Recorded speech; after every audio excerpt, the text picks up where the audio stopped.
2, go.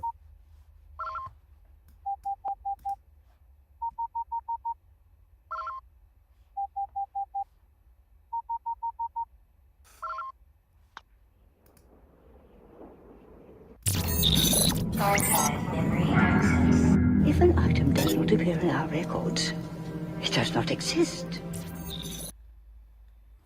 Hello there, everyone, and welcome back to Tales from the Archives, the final part of the Thrawn trilogy, part 2 of The Last Command. You know the drill. I am Grayson of Mortis FM, maybe actually Mortis FM, up to your interpretation. Next to me is... Hey, I'm Grayson from Mortis FM. Okay. I'll see you later. Wow. You guys were cloned? I didn't know you guys had a I spot. am Grayson from Mortis FM. Grayson. There's like a weird inside joke where some of my friends, they call me Grayson of Spartex, which is like a Marvel reference for Jason of Spartex. Anyway, below Will is also a really awesome guy with a really awesome beard. Was that me? Yeah. Oh, okay. Hey, y'all. What's going on? Connor, Beyond the Dune Sea. It's good to be here. What's this guy doing? Oh, it's Seth from Beyond the Dune Sea. Look at that. Yeah. That is fun. What do we read, guys? I heard we read a book. Well, I already said it, but that's okay. We read The Last Command. That's right. You did. I'm just being a jabroni. There we go. Yeah, Look at that. It's the book. I figured I actually would pull it out because I read on my Kindle most of the time, easier to transport. But yes, chapters 15 through 29 of The Last Command by the man himself, Timothy Zahn. Before we get into our thoughts, Connor, I know since you are kind of operating the whole stream, anything in the chat that we want to bring up before we kind of get into our thoughts? Once again, ladies and gents, our homies over there out beyond in Will's arena and in Grayson's arena, I apologize. Since we're kind of hosting, there's no way for me to pull up your guys' chats, but by all means, Grayson and Will, you read them anyhow, even though I can't pull them up physically. Sure. But I see some guys in our chat. We've got Owen, we got the Band Geek, Luke, about to go hard, right? Mega Derps, MC, Zeus, Johnny G. Great stuff. Reddit, so we don't have to. Noise. Hey, read it. You read it too, Johnny. Read it so you don't have to. Yeah. So, at least listen to the audiobook by the wonderful Mark Thompson. Okay, thank you for the call out. But I like that expression. Yeah, there we go. Yeah, and as always, guys, in the chat, since we're always experimenting with new the latest and greatest in streaming technology that we stole from the Emperor's storehouse at the bottom of Mount Tantus, let us know if you can hear everybody. Okay, and if anybody needs adjusted, and we will by all means follow accordingly. Am I too loud? Are you too loud? You're whisper. I can barely hear you. You can barely hear me? I'm just trying to be proper. Do ASMR, I think. Yeah, he's gonna. There you go. Do a little bit of this. Hey, everybody. A little bit of reading ASMR. The Last Command. From our last stream, Flint and Steve. Stop it. All right. It's just me. Okay. Oh, it's just you. Look at you in those levels. Just dial them back. Just dial it back a little bit. And say, I don't know, Mega Derps. Alan says that we all sound great. I'm going to trust him. But anyway. Yeah. Grayson, you want to? Yeah. So, I mean, the overall thoughts on the back half of the book itself. What are people's thoughts? Because I have some, but I'm gonna wait. I have a thought or two. You want me to start? I got some thoughts too. Since I'm the loud one, I'll start. Sure. Seth, how about we start with you? Because last that's a great time idea. You said that the first half of this book you like, which is like the first time in Tales from the Archives history that Seth has liked a book. So does the back half hold up for you, or was it? So the whole thing is, I'm now convinced that when people say, "Oh, I love the Thrawn trilogy," I think they're just talking about the back half of this book, really. And on top of that, I feel like Mara Jade had a lot to do at the end of this book, and all of his other OCs didn't have that much to do. My other random thought that I had with the back half of this book is it frustrates me a little bit that he doesn't like Dark Empire that much, because I'm like, bro, you go kind of full Dark Empire at the end of this book. Yeah. So I'm just like, pot kettle, just saying, just a little bit, Yeah. just a little bit. But yeah, it's good. It's fun. Yeah. Connor, any expanse on those thoughts? So if you recall from the last one, I was like, man, this first half ain't hitting. Boy, it does be hitting in the second half, though. Like, the back half of this is pretty good. I have a couple like narrative gripes that I'll get into, but really it's just me with my pinky up, like, but this is how I would do it. Yeah. But who am I, to say? No. But I did really love the back half of this. I thought there was a particular moment that I was like, oh, okay. And like, I love it when that happens, when I'm watching something, when I'm reading something, when there's that like moment of realization, like, oh, this is where the author is leading me. Gotcha. I know. That's I cool. think I know the exact moment you're talking about, and if it's true, like I was like, yes. Yeah, well, I'll be curious. We'll have to talk about that. So I really liked it. Like I said, I have a very minor sort of narrative gripe, but it's kind of toward the end of the book. Other than that, I thought as a whole, as this whole trilogy, since it's one story, I think it's not really fair to just criticize Last Command or Heir to the Empire or Dark Force. I think Zahn does an amazing job of setting up character beats and moments, and this is really a character-driven story more than anything. And the follow-throughs on a lot of the setups, I think, are incredible. Like, really, really well done. Sure. Like Seth said, not everybody gets a lot to do, but to be fair, they don't really have a lot to do the whole story, I don't think. So like any setup with a character got paid off. And yeah, unfortunately, our boy Han, he's just kind of hanging out, and that's cool. But I appreciate that there wasn't something set up and then there was no payoff. I'd rather there to be at least the consistency. So anyway, long-winded way to say. Yeah. Will, you are, in my heart, the resident fan of specifically the back half of this book. So upon reread, what stood out to you of the great highs and lows of The Last Command? My favorite moments in Star Wars, a lot of them happen at the end of Return of the Jedi. That's the best of the original trilogy. It's in that last movie. It's the same thing with these books. It's like you got two force using lightsaber swinging Jedi on the bottom of a staircase with a big evil guy who shoots lightning at the top of the staircase. Is it Return of the Jedi or is it the end of The Last Command? It's awesome either way. The book picks up a lot at the end, I think.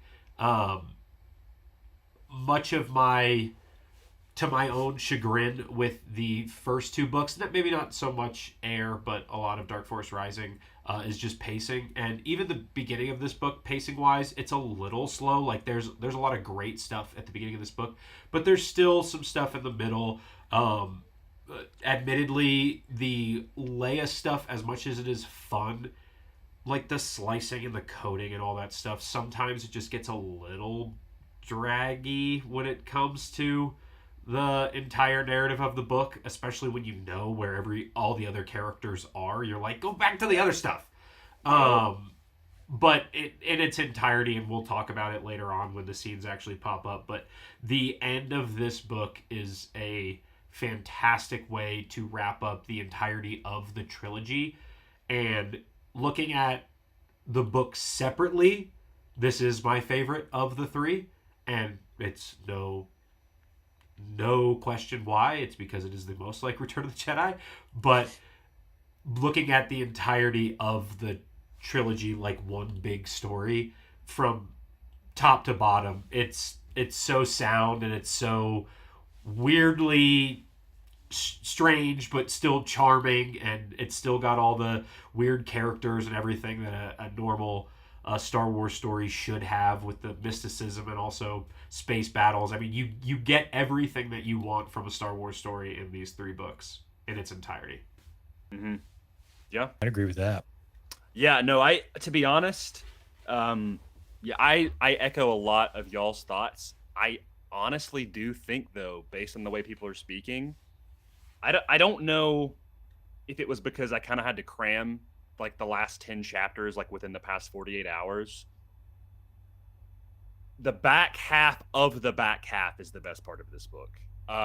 The basically, if you were to divide this into uh quarters, the second and third quarter for me were brutal to get through. That's fair. I Really? Okay.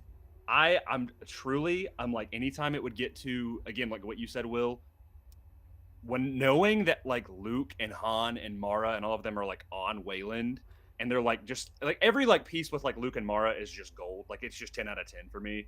And I'm like when I like get to like, so like we left off with chapter 15, and I was like, I was just like, oh my gosh, like okay, like we got Carr doing his thing. My biggest critique with this book specifically, the back half of this book, is like Thrawn feels barely there. And for this Yeah. being the granted, this is more of a fan dubbed title, so I'm not going to hold it against it. But like, considering this is the Thrawn trilogy, I was definitely expecting a lot more when it came to the presence of Thrawn. And what I will say is how he is ultimately defeated is cool, but it's, in my opinion, extremely rushed. And I was like, Yes. oh, that's it then. Okay. And truly, here's what I will say, and we'll get to it a little more in the nitty gritty. Like, I think that these last, like the last 4 chapters, just page turners, loving it, like just eating it up. Honestly, I think they could have trimmed down the card and the Leia stuff and expanded that to be way more, especially the final battle at the Bilbringi shipyard, where I was like, oh, like you're like barely even there, you know? And to be honest, like I'm glad that for pacing reasons and like my own personal attention, I like that we are focused more on what's happening on Wayland. Like that is just way more interesting to me. At the same time, I'm like, oh man, it kind of didn't feel like that side of the story got as much love in this chapter of the story. And there's just several plot threads that are definitely left open-ended, like in the sense, like when you think about Return to the Jedi, like truly, I don't know if it's my own personal bias. Will, I'm not sure or not how y'all feel, but like I feel like everything is just wrapped up in this beautiful bow in Return of the Jedi, you know? And not that this book is claiming to be Return of the Jedi or like the ultimate finale of the saga. Like they had the full intention to create more books and more stories, but there's like when it got to the very end, I was like, oh well, like that didn't really get followed up with, and there's more to this, and I was like, okay, it just kind of ended very quickly. I have a hard time choosing which one of the 3 is my favorite. I think maybe as we talk about it more, I'll decide. But that is also my very long-winded Grayson, breakdown. that was, since you already brought it up, that's my gripe too, is the way Thrawn, his finality. I like the narrative implication of Rook as a Nogri being the one to deliver the final blow. It's like Thrawn's hubris. And that was one thing I've always known about these books. And I was so excited as we were starting to see like Lady Vader, the Malari Oosh, and all this stuff with the Nogri. Oh, that makes so much sense. We're setting this up. And then it just kind of happened. And I was like, oh, there's not, okay. And I think the reason, since we keep bringing up ROTJ, if Zahn was going to go with this heavy like rhyming with the finale here, where they're in the throne room and everything, why not have Thrawn overhead and he's that final piece? Because on Endor, you have the ground assault, you have the fight on like up in the sky, you have the throne room fight, but it's all centralized, it's all to one goal, you know what I mean? And so it's easy to track everybody. Whereas when I got to the end of this, I was like, okay, I'm loving everything on Wayland. We have everything going on here and with Card and Leia and like all these moving pieces, but then Thrawn's just over here. Yeah.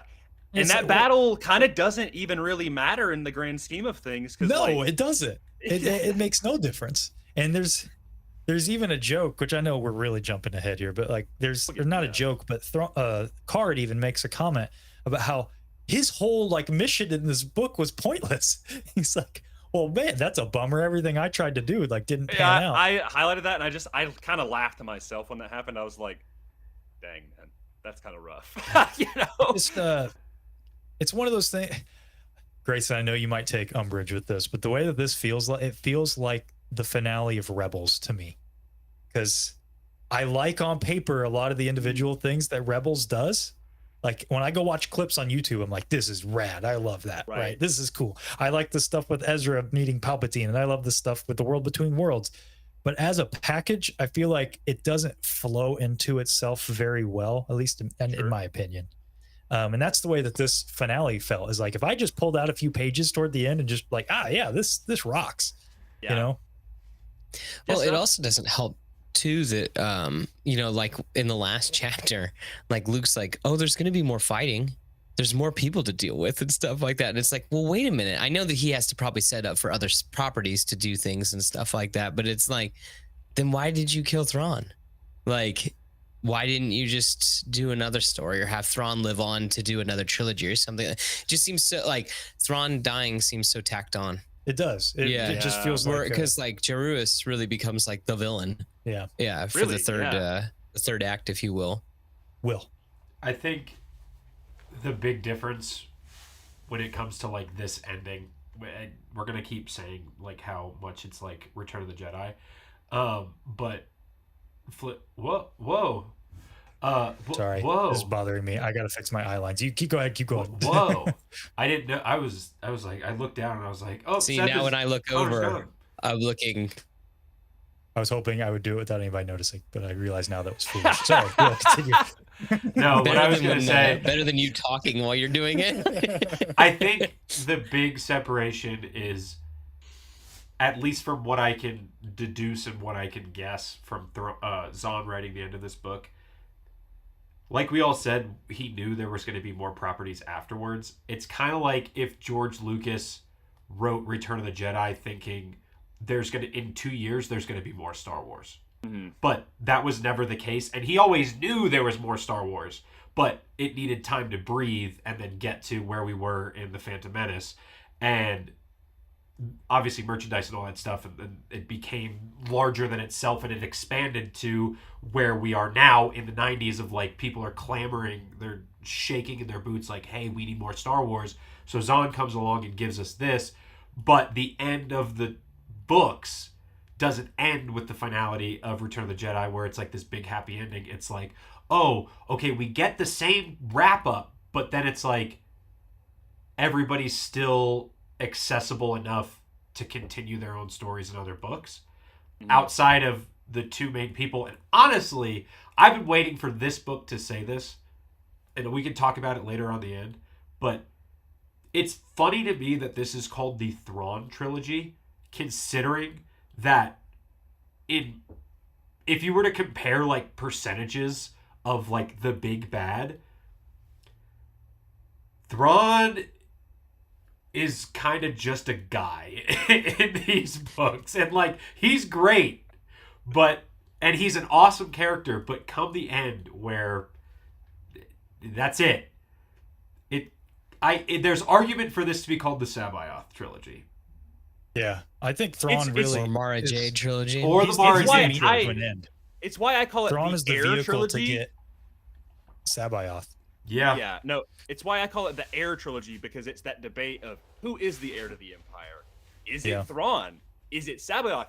Could it be Mara Jade? She's the Emperor's hand. Is it Leia, the Malari Oosh? Right, exactly. And so like that's I feel like Will, when we first started this, like before we even fully went into the trilogy, I just was calling it the Heir trilogy because I'm like, first of all, Heir to the Empire is such a banger name for a title anyway, and so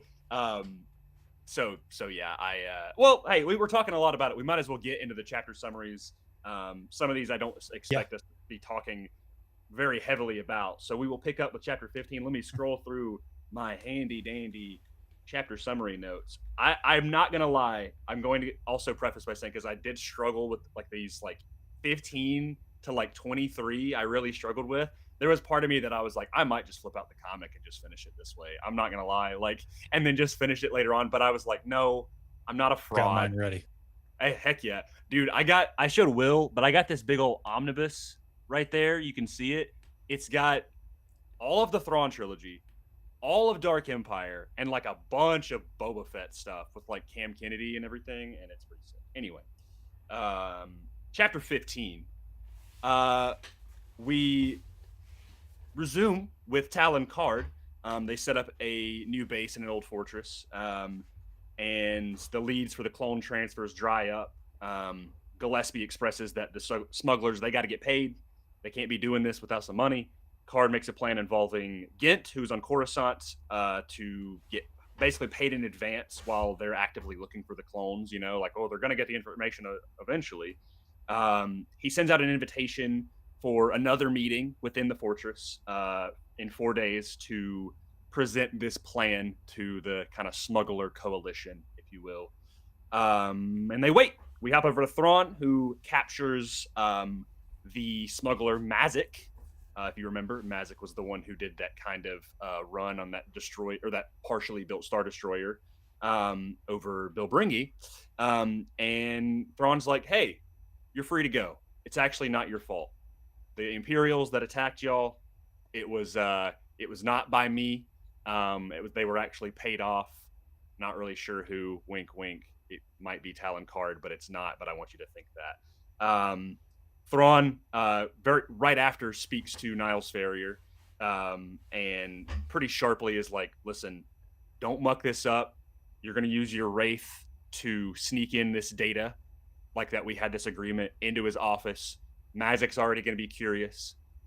He's going to try to hopefully find it, and it'll put Card under the boot, and you will be this. It'll all blow over. It'll be good. That's chapter 15. Neat. Yeah, it's fine. Yeah, it's fine. Seth. Did you guys see that new Star Wars game today? Mhm. It got announced. I have. That main character looks an awful lot like a young Talon Card, don't you think? He does, or Kyle Katarn. Yeah. Just Did throwing you that out see? Did you see that one of the Jedi is a two tubes? I there. did. It did.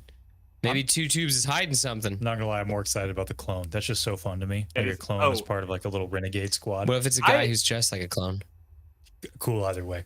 Okay. It's, I I just was about love to it. say, Yeah. it's like a What about Rogue the One when, like, Umbaran? Did you see that? They're not blue, by the way. They're not blue. No, they're not. They are very pale. Yeah. I didn't know that Sly Moore is an Umbaran. Do you guys know that? Mm-hmm. I did. I didn't. I'm not a fake fan. Fun little fact for you. Yeah. Yeah, I don't have any thoughts on this. It's cool. Cool little. I mean, Chapter Thrawn- 16. Keep going, dude. Let's just get to the heat. Let's just I mean, get to that's the what we really heat, want to talk bro. about. Chapter 16, the Falcon arrives at Wayland. They kind of set pretty far away because they don't want to rile up any suspicion. Hanamara are suspicious that they're being tracked. They are about 2 weeks walk away from the mountain. They're ambushed by these creatures called Garals, or something like that are triggered by the whine of machinery, specifically repulsor lifts. And they used to be kind of tentatively used as the Empire as like watchdogs, natural watchdogs per se. Han and Luke deliberate sending a message to the New Republic. They're like, hey, we found it, we need backup, but they're worried that an Imperial patrol might be ready to intercept it. So they forget the idea and prep to make the journey to Tantus. After some kilometers traveled, they stop along their path on a dry creek bed. That's kind of what they're going for.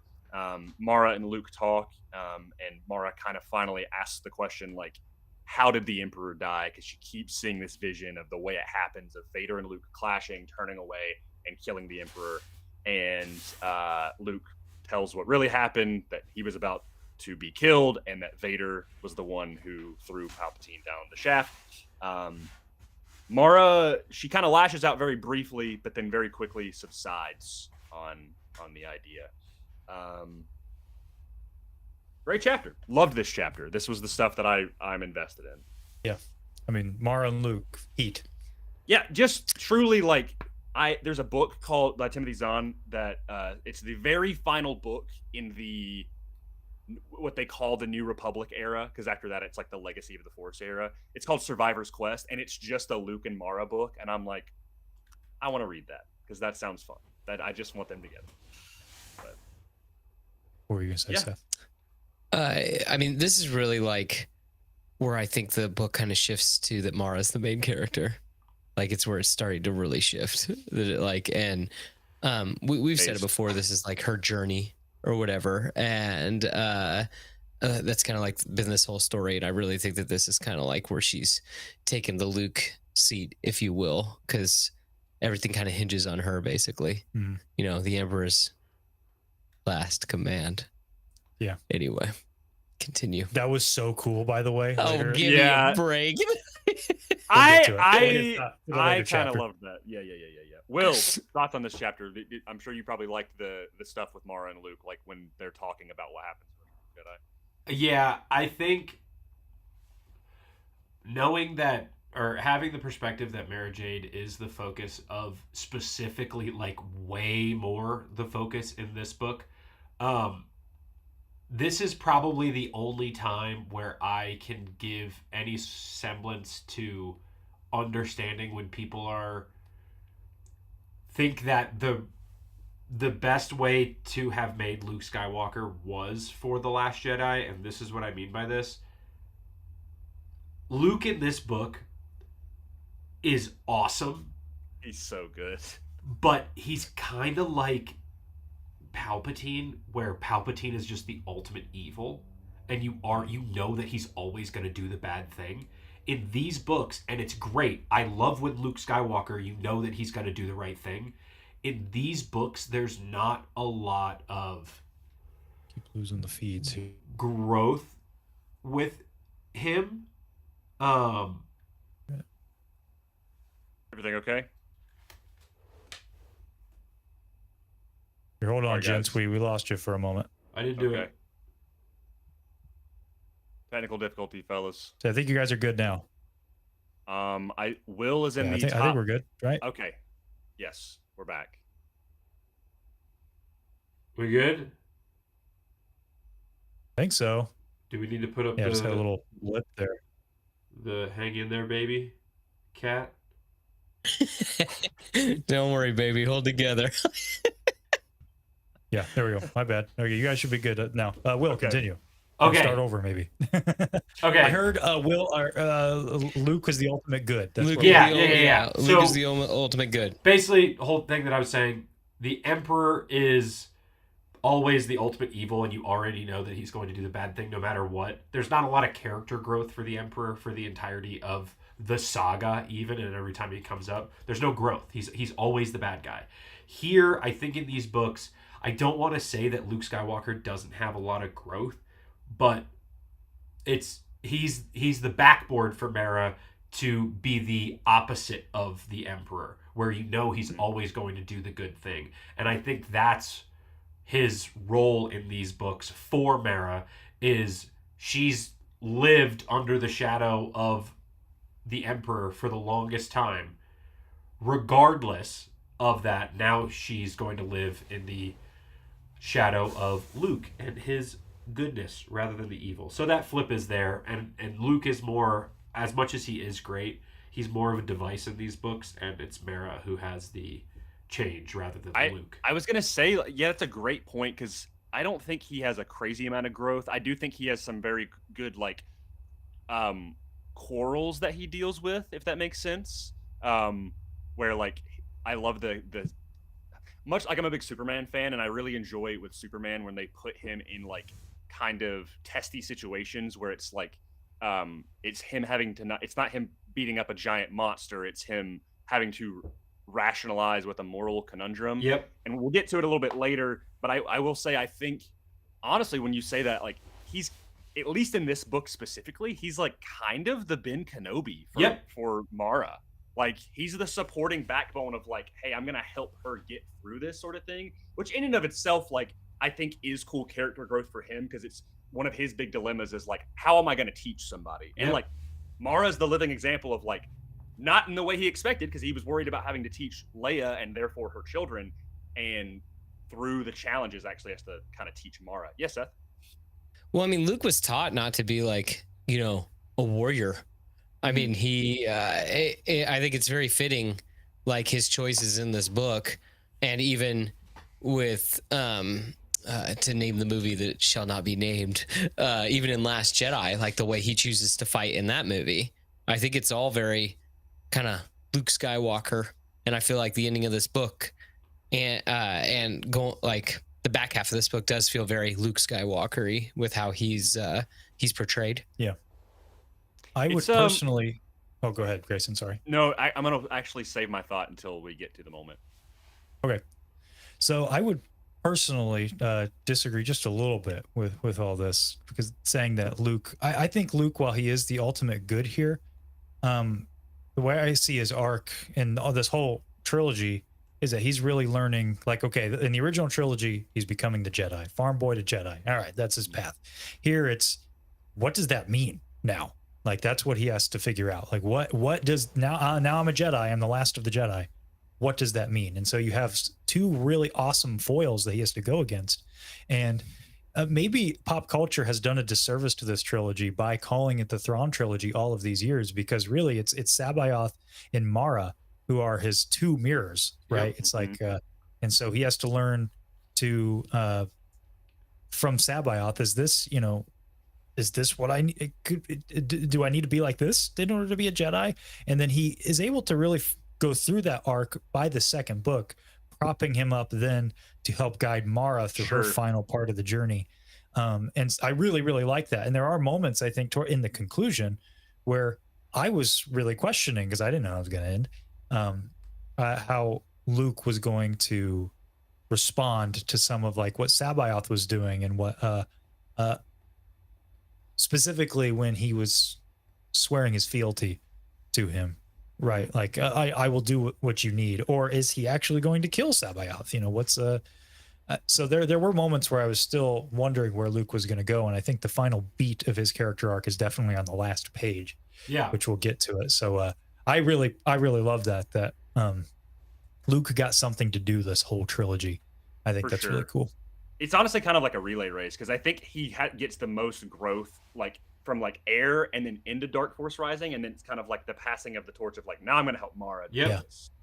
Well, he had to. What I think is cool is he had to go through that in order to be there for Mara now. Yep. Like, that's, if you don't have Air and Dark Force Rising, you don't get, he doesn't have the necessary skill set, I think, to be what he needs to be in Last Command for Mara Jade specifically. Will.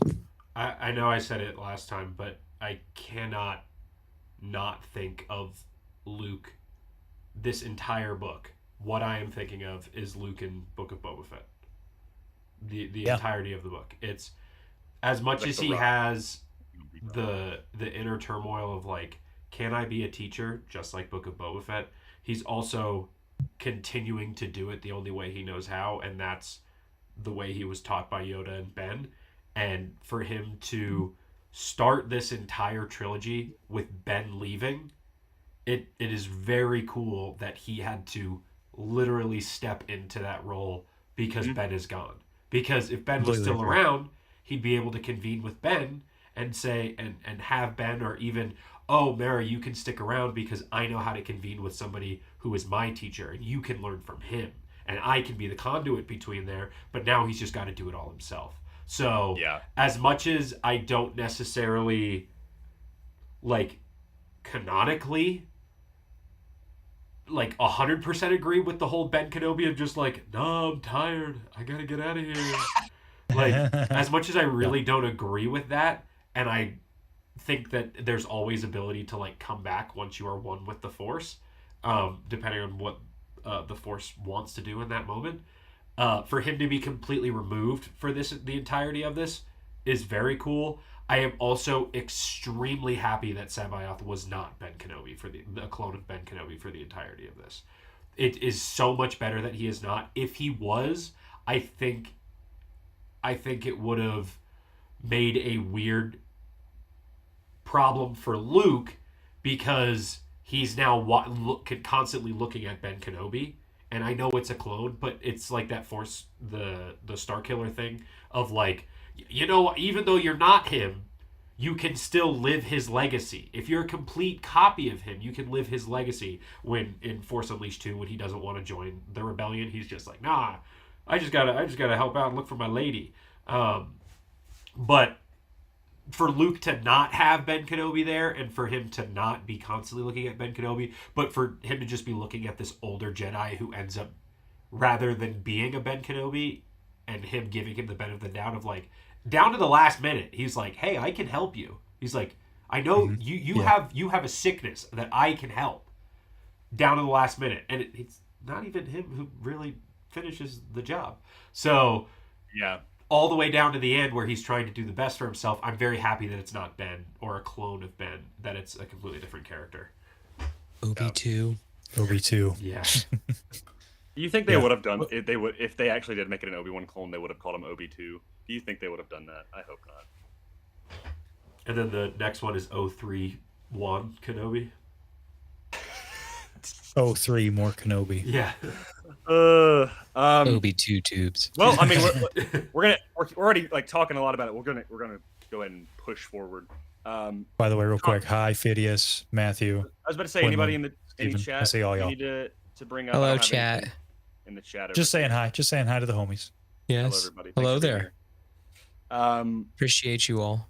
Chapter 17. Back over to Leia and the gang. Her, Winter, Gint, and Garmel Obelisk set up a hidden room to work on finding Delta Source using an algorithm and Winter's enhanced memory to narrow down who is listening to what at what location. Leia goes down to the war room as the New Republic uses this kind of like ionic dust to help track the path of the asteroids. And they take one out, but they miss another one that hits one of the remote controlled ships. And so it's kind of working, but kind of not. They really need this one piece of technology that would really help them out. But unfortunately, it's in Imperial airspace. Back in the makeshift office, they rule out that it actually can't be anybody based on what's happening, but it could be a droid.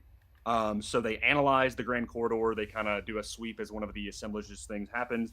And it's not even a droid, but Leia starts thinking about the vibrations, and it's the Chala trees using their vibrational pressures deep in the roots to actually transmit the information. Guys, what are our thoughts on the trees? It's awesome. I'll say it. It's awesome. Yeah, go ahead. Someone messaged me from the last video and was that it took Elder Being not to say a joke about if only there wasn't a plant in the capital or something of that nature, just some sort of like plant joke that because they think it's a traitor, or they think it's a spy or a mole. It's just planted in the building. So I'm the only one who thinks this is cool. I think it's fine. I love it. Okay. I think it's I get you. doesn't bug me. This book specifically does a lot of like person just sitting there and being like, but wait, and then it's like, that's it. The way they went about it, if they're just sitting there, and then like I don't remember specifically what Leia says, but she's just like, it's kind of like these trees. Trees, you say? Delta Source. Yeah. Bam, bam, bam. And it's like, I think the concept is cool. The revelation, once again, kind of lame. That's just my thoughts. Man, I disagree. I had so much fun with that because I've worked on speakers and built systems like that before, and like the way that Zahn describes it, I'm like, oh shoot, he's describing a piezo. That's crazy. I think that stuff is cool. I just the way it was like, guys, we really got to figure out about Delta Source. God, I don't think we can do it. Oh, it's the trees. Okay. Like, and I think the science of it is cool, but it's just the revelation. The way I saw it was, I loved the cascade of information where they're like, okay, it can't be a person. Okay, it must be a droid. Let's get it set up here. And then so it sets her up perfectly to have the revelation, because then she goes and sits down. She's watching for the droids. And it's like, oh, shoot, well, there's nothing. And so she's eliminated droids. They've eliminated this. And now, but they know it's in that room. Plus she has her Jedi sense. And so I think it makes total sense that finally she has the revelation, like, oh my gosh, wait a minute, look at that. That makes total sense right there. I agree. I think it should have. I actually think this is one of the plot points that should have been drawn out a little bit longer. I think they should. I have know. waited. I agree about that. I'm just talking about the actual revelation. That's all. Okay. Yes, Will. I love the trees. I think they're fantastic. I think that is the perfect example of when Star Wars just gets out there weird. I was listening to an interview with Sam Witwer, like I do every day, 24 hours a day. But I was listening to an interview with Sam Witwer yesterday, and he's talking about why George Lucas was so great at what he did and why people love the Clone Wars as much as they did. And it was Sam talking to George Lucas's son, Jet Lucas, I believe, right? It's Jet. Yeah. Dexter Jetster is named after him. If you didn't know that, Don't forget about Zet Jukasa, the greatest Jedi of all time, guys. that's true. Him as well. Jukasa knew. He was talking to Jet Lucas about why people loved the Clone Wars, and Jet said that it was because Clone Wars was made by a man who was fed up with Star Wars, meaning that he did not want to redo what he did with the original trilogy, and he was always going to do the weird third thing that everybody in the room thought of oh wait, this didn't work, oh wait, the other thing didn't work, what if we try this? That's why Clone Wars is cool. I think that this tree thing is the perfect example of like weird Star Wars mumbo jumbo of like, it's a tree, like that it would make people of like, all right, it's a tree that like sends out vibrations and also has all the coding and everything.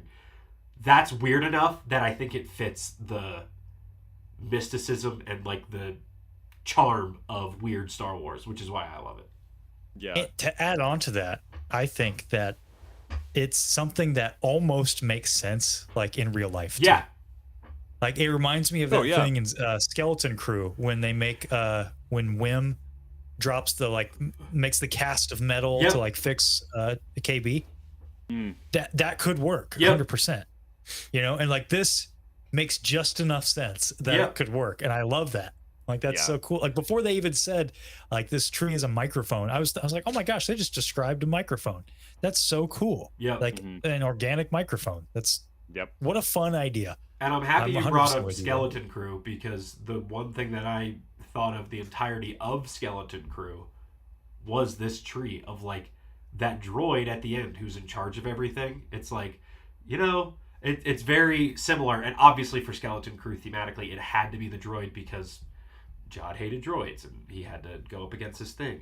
And the whole time that he was going for this treasure, it was the droid who was in charge. He hates droids. It makes sense why it was a droid. But it would have just been a little bit cool if there was like he opened up a door and he's like, what?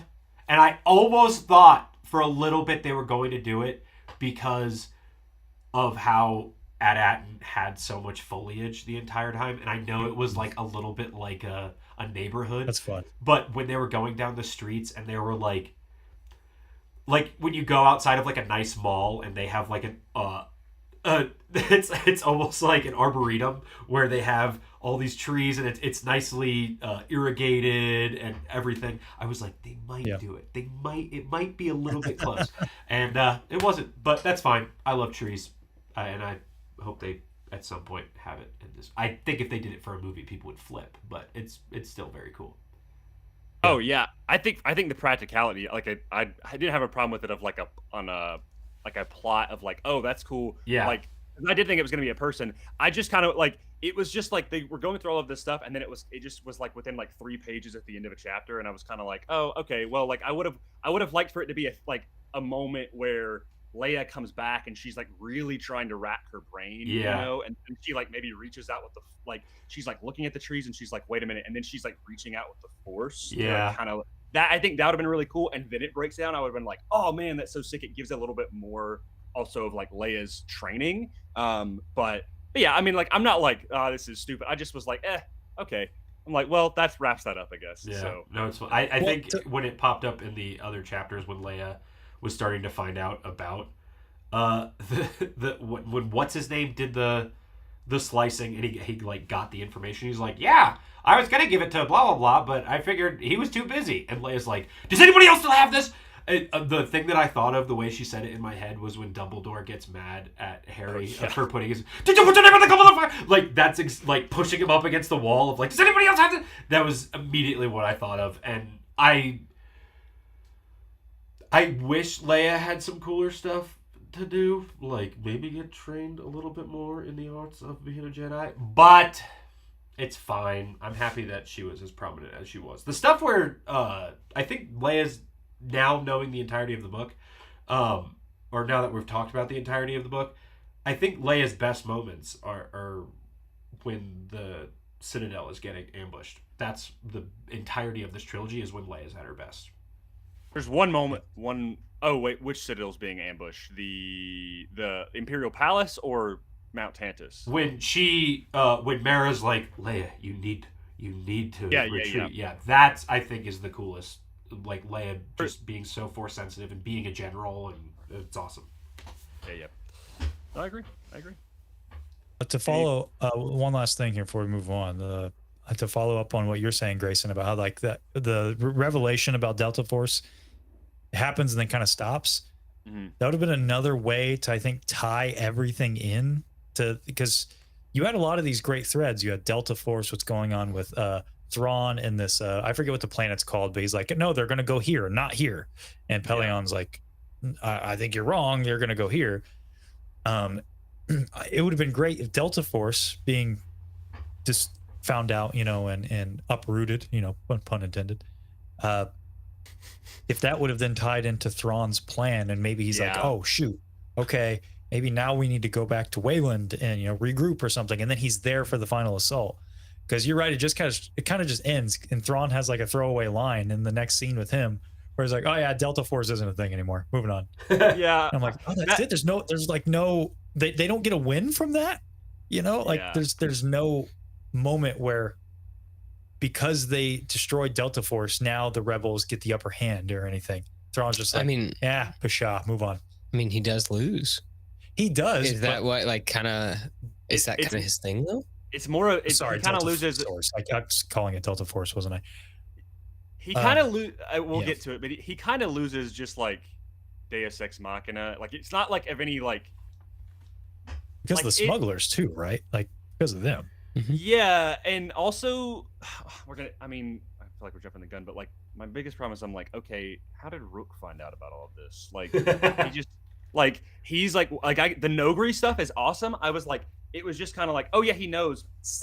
Like, I don't know, because that was some of my favorite stuff in the previous book, and I think they're really great in this book too. Like the Nogri being like this prominent backup force, and then it's like, I'm like, who? And you get, I think, one line, like one of the Nogri's like, oh yeah, like some of the commandos and stuff out there know now. They're like they're ready to strike. But I was like,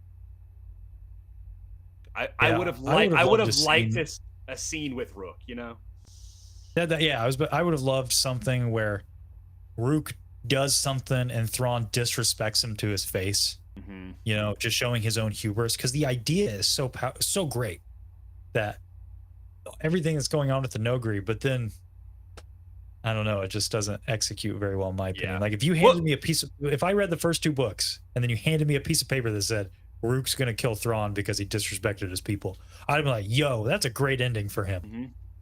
But then, okay, it's just happens. Like, that's it. That line on the paper is it, right? Yeah. Well, we'll get to it in a little bit, because I know we got another like 10 chapters to go of Card doing card tricks. I'm sorry. Chapter 18. Card is about to have his meeting with the smugglers when he's warned of a possible intruder near his ship. Whoever could it be? His crew is unable to find them, so the meeting proceeds. But Mazik is like, hey man, I brought some of my guys. I want to have this in the ship. I don't trust you. Card and the other smuggler leaders are brought on, and they find the data card, but Card is kind of able to talk his way to the situation, and then Niles Ferrier, being the bozo that he is, completely gives it away by saying the colonel's name, or whoever it was that he was never spoken aloud.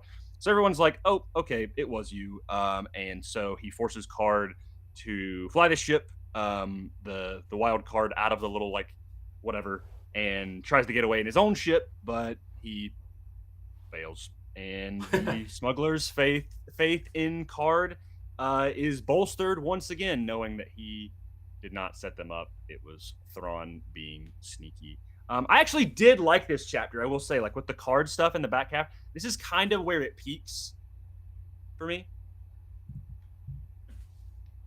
Yeah, I was like, if this was an animated show like Clone Wars, and this episode popped up, I'd be like, that was cool.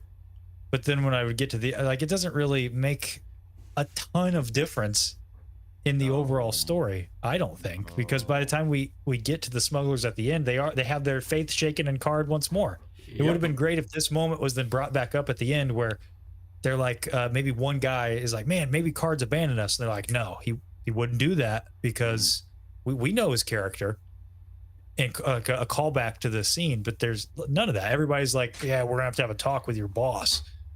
Yeah, I was like, what was the point of this scene? Yep. Yeah, that's my thought on it. This really, I mean, the card stuff again, like this chapter itself was more enjoyable, and I kept being like, listen, this is gonna pay off. This is gonna pay off. All of this stuff, it's gonna be crucial to what's happening in the final couple chapters, and it just did. Like the way it ends in Dark Force Rising with like the Katana fleet and everything, I think was like a perfect culmination of all of the characters. Like, do they all happen to show up maybe a little too coincidentally? Maybe, but like it at least felt paid off of like, oh, this is why this person is here, and oh, they showed up because Han called them, and oh, a Card's coming to get backup. Like, and so I was waiting for that to kind of happen again, and maybe like that split into two fronts, and it just doesn't really. But go ahead, Will. Now that we are at the finale of this trilogy, I apologize for anybody in the chat who very much likes this character. Talon Card is extremely boring to me. I just, like, he's fine. Like, if it could have just been Han doing all that stuff, you know? And it's not.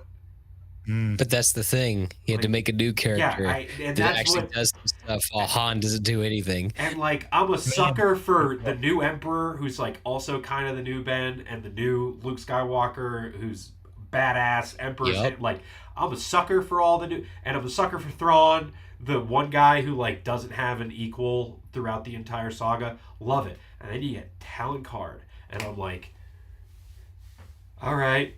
Where it's just like anytime he's on screen, I'm like, I want to just like, if it was a video, I would just like double tap the 15-second. Like, I don't need to hear what you're saying, dude. He's fine. He's fine. But in the entirety of the book, I would rather Han have a third of his lines and just be a little bit more interesting than Talon Card having to say them with his skunk-ass hair.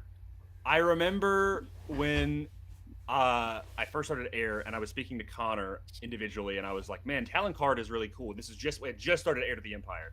I think in Heir to the Empire is where he has the most, as the kids would say, aura, because he's like, oh, he's kind of this like kingpin, but he's not like Jabba the Hutt, where he's just like a crime lord. But then it just goes downhill, where I'm like, I'm like, because once he leaves Merkur, I was like, oh, I'm excited to see. And I do like him in Dark Force Rising, and like, you know, Luke and Mara going to get him, but like, it's still, it's not as good as like the threat that he poses. Like when they capture Luke in Heir to the Empire, I was like, man, I'm really digging this. It's really cool. And in this, I'm just kind of like, oh, you're kind of there, Talon Card. You know what? Maybe he should have died at the end of Dark Force Rising. Would have loved it. He could have been. He could have been the Phil Coulson moment for the Rebels. You know. It also would have been way cooler for Mara to now have the next person who is kind of in charge of her, like the Emperor, to also die. And if it had something to do weirdly with Luke being around, and she thinks that like he's the reason why it blew up, and it just doubles down on Luke Skywalker being the villain, it would have like he sacrificed maybe on aboard one of the when he's fighting the clones. And Mara's not there to witness it. Would have been real cool. And that's neat. Then Han would have had a little bit more to say in the entirety of Last Command. But he's not the worst, and I understand Zahn, like... Zahn portraying him in card games is honestly the most cool part about Talon Card to me. That's it.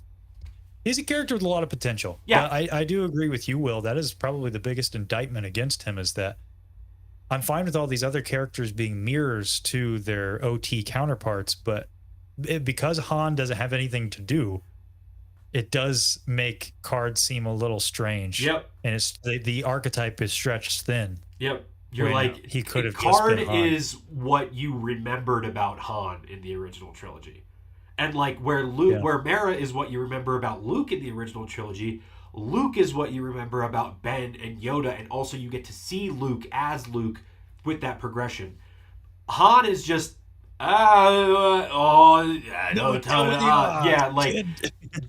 just mumbling and he, even when he like in the comics, I think the best screenshot of Han, like to just show off the entirety of how he is in the original trilogy. Leia gets up because she senses the attack and the ambush, so she gets up and she's already got her blaster and she's already got everything figured out. And Han's like, "There's somebody in there," and it's already been figured out. And he's like half putting on his shirt. And he's got a blaster and his eyes are closed. Like that's the entirety of. He's like Han is like lagging in terms of a feed for the entirety of this book, or for the entirety of this trilogy. And yeah, but we can keep beating that into the ground. It's just boring. Honestly, like I'm thinking about it, and like we talked about it in the last stream, that like I do think this really could have been like a duology. And I honestly can think about certain plot lines like being like axed to get a little bit better. Like I think with Air, like the whole like mole miner thing, you could have just got like cut that out and just go straight to the Dark Force. That's the main driving force. And then bam, at the end of Heir to the Empire, he gets the Dark Force. But now it's like, but we don't know about the clone stuff yet. The middle book, it's them maybe trying to get some of these ships back, but then we're figuring out the clone stuff. And we've obviously got with Luke and Jor-Us everything. Or sorry, that's like the kind of front half of the second book, and then of course all of that's culminating in like one big battle with the dreadnoughts on Coruscant, and then the other stuff happening on Wayland. Bam! Like I feel like you could cut out so much fat. I don't know. I'm not a writer, but that's just what I think. Yes, Seth. You in the red. Am I stupid? What happens to the Dark Force? I don't remember. Like they have it. He's got it, and then what? Well, they're just using it in this book. Exactly, but like, isn't it still out there? What do you mean? He's using it. He's using it. Yeah, exactly. But it doesn't get destroyed, does it? All of his dreadnoughts? No. Exactly. We don't really see like the cleanup. They aren't actually doing anything, because like he shuts down Coruscant with the invisible asteroids, and then like you get all the stuff on Wayland, and then he That's a good point. There's not really much follow up here. There's nothing. I was just thinking Death about that. Star What you does just not said, where it's blow like up you got in a this whole book. book that sets this up, and it's like, oh my gosh, he's got this thing, and he never even uses the thing. Yep. He does, but it's all off screen. They're like, the Empire is like taking over all of these systems. You just you only see it in little vignettes. The opening of the book where he teleports into the barrier or whatever, makes the planet surrender and stuff. Yeah. And then they're like, and then you'll get like little updates of like Mon Mothma and them being like, they've got another system. Man, they're really, doing us in. And it was just more of a vessel to be like, the New Republic is not doing very well. But like, I mean, by the end of this book, other than at Bill Bringey, like the Empire is still like, they don't have Thrawn's leadership anymore, which is a huge blow. But like, they still exist. Like that is very like they're not like going anywhere. Gonna need Heir to the Empire too. Had to see how. Electric who took their Boogaloo. spot. It's gonna be Hux. He's gonna be jumping in there. I do know that Pelion has a much bigger like role in future books, like even down to like the role he plays in the Empire, but not like a key. But yeah, cool stuff with Card. Moving on. Next chapter. Chapter 19. The group on Wayland treks on and deals with a bunch of flora, fauna, vines, little creatures, all that stuff. They find an empty clawbird nest where Chewie's able to find nearby a dead bird, but was killed in the air by like a stab wound. So it was not killed by a predator. Han speculates the natives of Wayland are stalking them and watching them. They continue to push forward, stopping for the night, where Mara and Luke they sense the natives nearby. We get this little lesson with Luke kind of helping reach out to sense other lives. And he's like, hey, we should, before we go hit up Wayland or hit up Mount Tantus, we should train a little bit more. And she's like, okay. We hop over to Wedge and some of the various wing commanders. They meet up with Medine and Akbar. They're trying to make a plan to get one of those crystal grav field traps so they can help deal with the asteroids. They are like, hey, they're kind of want us to go to, it's Tangreen. That's like the least defended one. That's what they're, but it's probably going to be a trap. So we're actually going to go to Bilbringi, and because it's going to be more heavily fortified, but they're not going to be expecting it. Leia at the very end kind of has some vision regarding Mara and Luke, hoping to make sense of it. I'm trying to remember what this comes up later on, but anyway, we'll get to it later. Wayland stuff, again, very cool, like the little training stuff. Yeah, I don't have much to say about everything else. I loved the vibes on Wayland. That was pretty fun. Yep. Like when they find that bird and they're like, oh man, it died while it was in flight. That's crazy. It reminds me of Endor, but dare I say better, because like they're getting to do more of the narrative rather than just like they're riding on the Ewoks' tails. Yep. Take this section on Tantus as they're going up to Tantus. Yeah. Cut out the Ewok stuff. Take that, put it in there. ROTJ, perfect movie. Yeah. Yeah. Okay. I just like the eerie vibes. Like it really feels like it's crescendoing, you know? Oh yeah. They're like, what's going on here? What the I really natives? like I don't them know. cutting the bushes down and stuff like that to try to like be covering their paths and stuff like that. Really yeah. fun. Mm-hmm. I'm gonna say something controversial though. Uh-oh. I'm just not that into Wedge. I'll be honest. Like every time it cuts to him, I'm like, can we move on? Like, what is he doing? Like, he's just not. He's not contributing to the story. I don't think. Hey, we got him, Rogue Squadron. Oh, let's go help. Hey, exactly. It's every time, and I'm like, the stuff with the gravity trap. It ultimately doesn't mean anything. They don't even. It doesn't matter. Yep. And so every time, like even in the last book, I felt the exact same way. Like I was getting to the end of the book, Dark Force Rising, and then one of the last chapters is like Wedge Antilles sits in his cockpit. I'm like, come on, for the finale. I mean, he's cool. Don't get me wrong, but I'm like, The it's disrespect. just Wedge, man. Can we get back to the other stuff? The disrespect. I'm sorry. I know. I know it's gonna be. I said it as a hot take, but I'm just. The best Wedge don't know. content I have consumed was probably there's a chapter in The Empire Strikes Back from a certain point of view that I really enjoyed, and I was like, oh, this is dope. Like I actually kind of like what, but I like in these books, I'm like, bro, I've got Mara Jade, Grand Admiral Thrawn, and the entire rest of like the original trilogy gang. I'm like, I'm sorry, Wedge Antilles, I don't care. It's fine. Yeah, can y'all keep it in the mental note, because I don't think I put this in the notes later on, but at the very end of this chapter, Leia has like this vision thing in the night of like or not like a oh sorry, that's something else. Later on, I actually got ahead of myself, but like Leia is like, it's not a killing Luke. not yeah, so there's that, but no, there's another thing where she's like, oh, there was something that Mara said and Luke did, and it ends up like tying into Card, and I'm completely forgetting like what it has to do with the overall. It was like it was like a little stinger thing, but we'll get to it later. If I can't find it, I'll just look up later. It's not really that important. Any other thoughts? Chapter 20, we good? Cool. 21. No, we're on chapter 20. Thrawn. And did you say 21 or 20? Oh, did I skip 20? Sorry, 20. Yeah, Chapter 20. Thrawn and Pelion, they take this one system called the Zufel system, getting word that there's going to be some forces reaching Tangreen, and Thrawn's like, I'm going to think on that. We go over to Card. He presents the info of the Tangreen attack. From like the rebels to Mazik and Gillespie. They're like, oh, okay, the rebels are going to attack, or the New Republic's going to attack there. So hey, we can make some extra cash by we can go to Bilbringi and we can get the crystallograph field trap. And while that attack is happening, and then it can help them out, and we make some money from it. But Card's like, I'm gonna go hop over to Coruscant real quick. I gotta get Mara Jade. I gotta get Gint. We gotta do that. There's some stuff going on there. New Republic analyzes some macro binocular footage from Card on Yukio. It's not really clear how they get this footage. Regardless, revealing what actually happened with the cloaked ships. Okay, gotcha. There's one underneath the shield. Winter is given data on Wayland's location from someone unknown at this time. They all deliberate if they should send forces to Wayland, but they're like, nah, we should focus on the Bilbringi stuff. We're already kind of all in on this. Thrawn reveals the Pelion. He's like, they are not attacking Tangerine. It seems obvious, but trust me, bro, they're not. They're going to attack Bilbringi.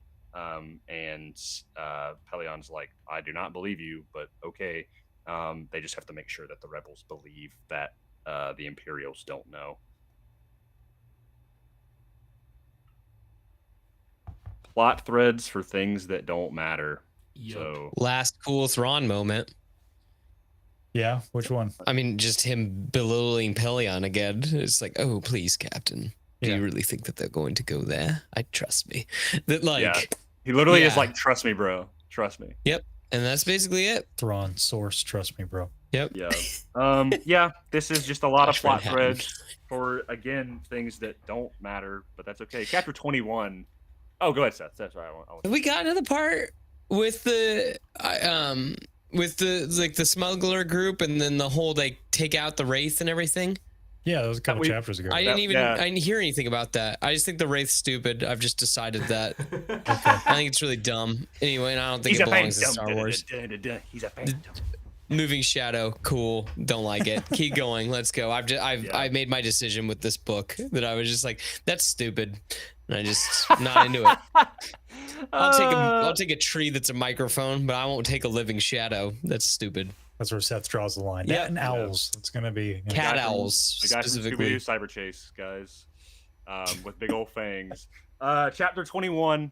Mara and Luke, they train a bit before R2 detects some kind of systematically cut vines, confirming they're being followed. In the evening, they investigate and find some of the pursuers. Surprise, they're actually some Nogri that were sent by Leia because they were like, Han's not going to want them, but now they have some backup. And the Nogri have actually made contact with the two populations of natives, that being the Mini-Irsh. I don't know how the lovely Mark Thompson pronounces it, so feel free to correct me. And the Posadans. The Posadans are like rock people, and the Mini-Irsh are like four-armed people. So forearms and diamond head. No way! I thought the same thing Yeah. from Ben 10. Yeah, bro. I guess it would be like blue forearms, but anyway. That's so funny. Yeah. Yeah. After some chat, Chewbacca kills an attacking predator using his bowcaster, and they're like, "Wait, what? Yeah. Your Wookiee has a blaster? That's crazy. Okay, you guys aren't bad people. All right, we'll let you. We'll vibe. We'll let you go through. Cool." There's this whole really well written chapter, although it was very unclear to me what was happening at the time, where or part of this chapter where General Covell is like, he is tripping out with Sabayoth is really getting in his head, but they pull up to Wayland.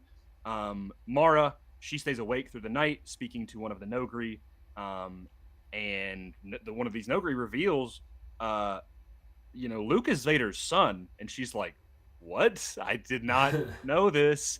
And it really throws her for a loop.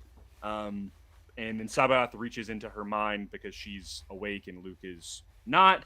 But he kind of feels it, and he's like, hey, listen, why don't you get some rest? I'll stay up for a little bit. I for some reason fully thought it's like weird. I guess Luke doesn't go around advertising it, but like I was pretty sure that Kind of does in RJ this book. Say what? He does kind of advertise it in this book. He has several lines where he's like, "It is I, Luke Skywalker, Oh, son of yeah. the Lord Darth Vader." Yeah. That's still like the no. I know, but it's like, come on, like she didn't catch one of those. Is she not around for any of that? well, she. I Yeah, just thought she knew. Yeah, I thought she knew as well. I mean, who would have told her? Vader died. Palpatine's not going to tell her. Yeah. Yeah. Yeah. I guess it's not like a public The young rebel that statement. destroyed the Death Star. This was a I- heater of a chapter, by the way. Yeah, really good. This stuff was awesome. I wasn't like, I kind of was like, whatever about the native stuff, but it was cool to be like, all right, here you go. Sets up a little bit of them helping kind of off screen later on. And I do like the Nogri showing up, but yeah, once again, the Mara Luke stuff is. What was the term they call Han now? Yeah, Han Clan from Clan Solo. Solo. That was Yeah. sick. Yeah. He's like, please don't call me the consort of or consort Organa or whatever. Will I am. So that would also mean that Mara had no idea that Vader was Anakin Skywalker. Like, she would have never known, like the Emperor would have never explained the Anakin side of things about Vader.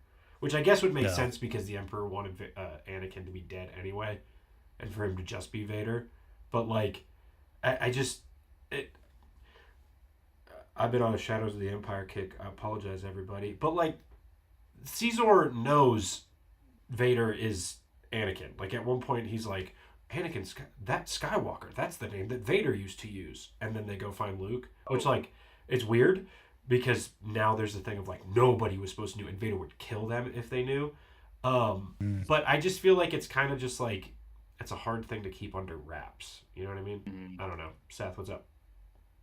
Well, I think it's interesting too that like you got to think about when the book was written, and also like Yeah. there's no way that because like we knew so little about how that went down. Yeah. Yeah, at this point that it's like, maybe it wasn't possible really for you to know that like I mean we weren't even sure that like Vader could. Yeah, we just didn't know anything about how that situation goes down. Like Vader could just been a dark Jedi or yeah. Yeah. I think it's just because in our current fan ethos, it's been made clear in canon, like after the Return of the Jedi, everyone knows. Not only Luke, but also Leia are the children of Darth Vader. And so you just assume that it's common knowledge. But I guess, back then, like when this kind of era of canon, if you will, probably wasn't as advertised, I would imagine. Yeah. Yeah. A I mean, small 'cause Luke thing that I thought was so rad is when he's training Mara and Mara's done with her lesson. She's being all snarky and just takes his lightsaber and throws it. And he's just like, catches it again. I'm like, man, that's so cool. He's so calm about it. And it's just a great reminder that he's not that guy from the beginning of Empire anymore. Mhm. He's, struggling to take his lightsaber from the snow. He's just casual, like, oh, you're going to throw my saber. It's, you okay. I'll just take it back. It's fine. It's Great sick. Also, this stuff with Sabayoth and what's the guy's name? General Covell. Covell. Hmm. This was such a weird and creepy chapter. Yeah, dude. Oh my gosh, it was awesome. Yeah. I think this would make an excellent like little Star Wars one shot where it's in one location Mhm. and they just film the whole thing. Oh, what's up? So we've been talking about the trilogy as, this would have made sense if you can see it as like a Clone Wars arc. And I think when we're all saying Clone Wars, we are all talking about the George Lucas, Dave Filoni, like 3D animated with Anakin and Ahsoka and all that stuff. But with this book specifically, just because of how like weirdly wizard it is, I think, and we all very much are fans of this, Gendy would be like this in the Gendy style, especially the finale of this book with like the big battle.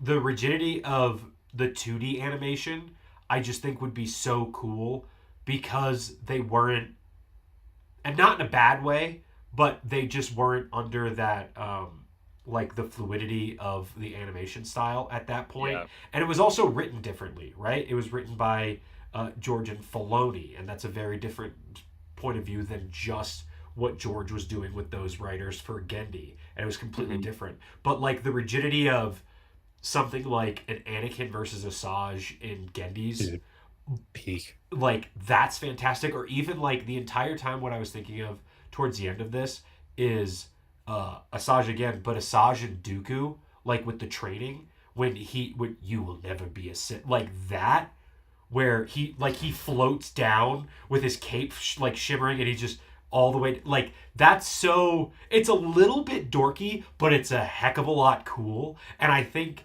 that style of animation and just the way the vibe of that show was, where somebody would say something and there wouldn't be a lot of like sound design behind them, and then like music would pick up. I loved that versus like Clone Wars, where it was like there was constantly a score and there was always something going back in the background, with rather than Anakin just going, "I don't know, Master," and then it would freeze frame on his face not moving, and then it would go back to Obi-Wan. Like that, I just think the rigidity of that animation style would kill with this story. Oh yeah. Oh, I agree, especially the final fight. Yeah. Oh, dude, he's so good in that style. Yeah. Oh, it was so good, bro. Yeah. I mean, hey, we've said it probably 7 times each stream. 2D animation Legends content would be sick. Let's go. Would bring a whole new audience to this stuff, man. Chapter 22. We cool with that? Yeah. Sweet. Pelion and Thrawn, they get a call from Waylon informing that Covell died in his sleep. It's pieced together that Sabaoth took over his mind, but he failed to fully do so, and so it pretty much caused Covell to, like, his brain to just shut down. Facts.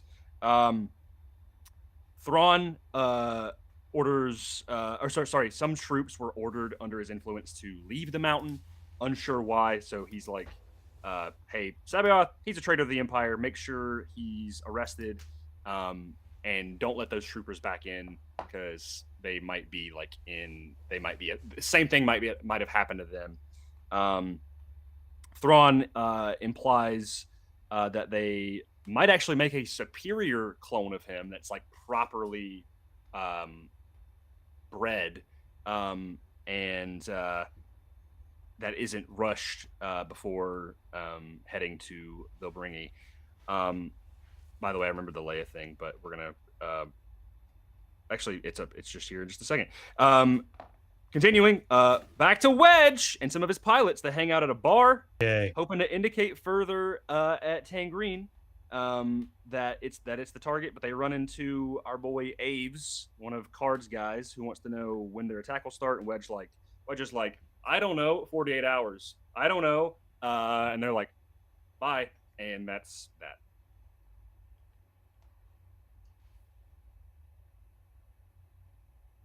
Tiny violin for Covell, guys. But yeah, pretty cool. Yeah. I like Sabaoth, like him, kind of what he's doing. Again, it just feels so disconnected in these, like, with what's it Thrawn feels and very Sabaoth just are like, it's not important anymore, you know? It's really weird how like all of a sudden it's just like he's taking control like through other people's perspectives. Mm-hmm. Like, if that makes sense. I guess like that's a choice. I guess I would have just done it differently, in the sense that like you can see him figuring all this stuff out and how he's going to do it, rather than just like, well, I mean, all those guys left. Well, that probably is a bad omen.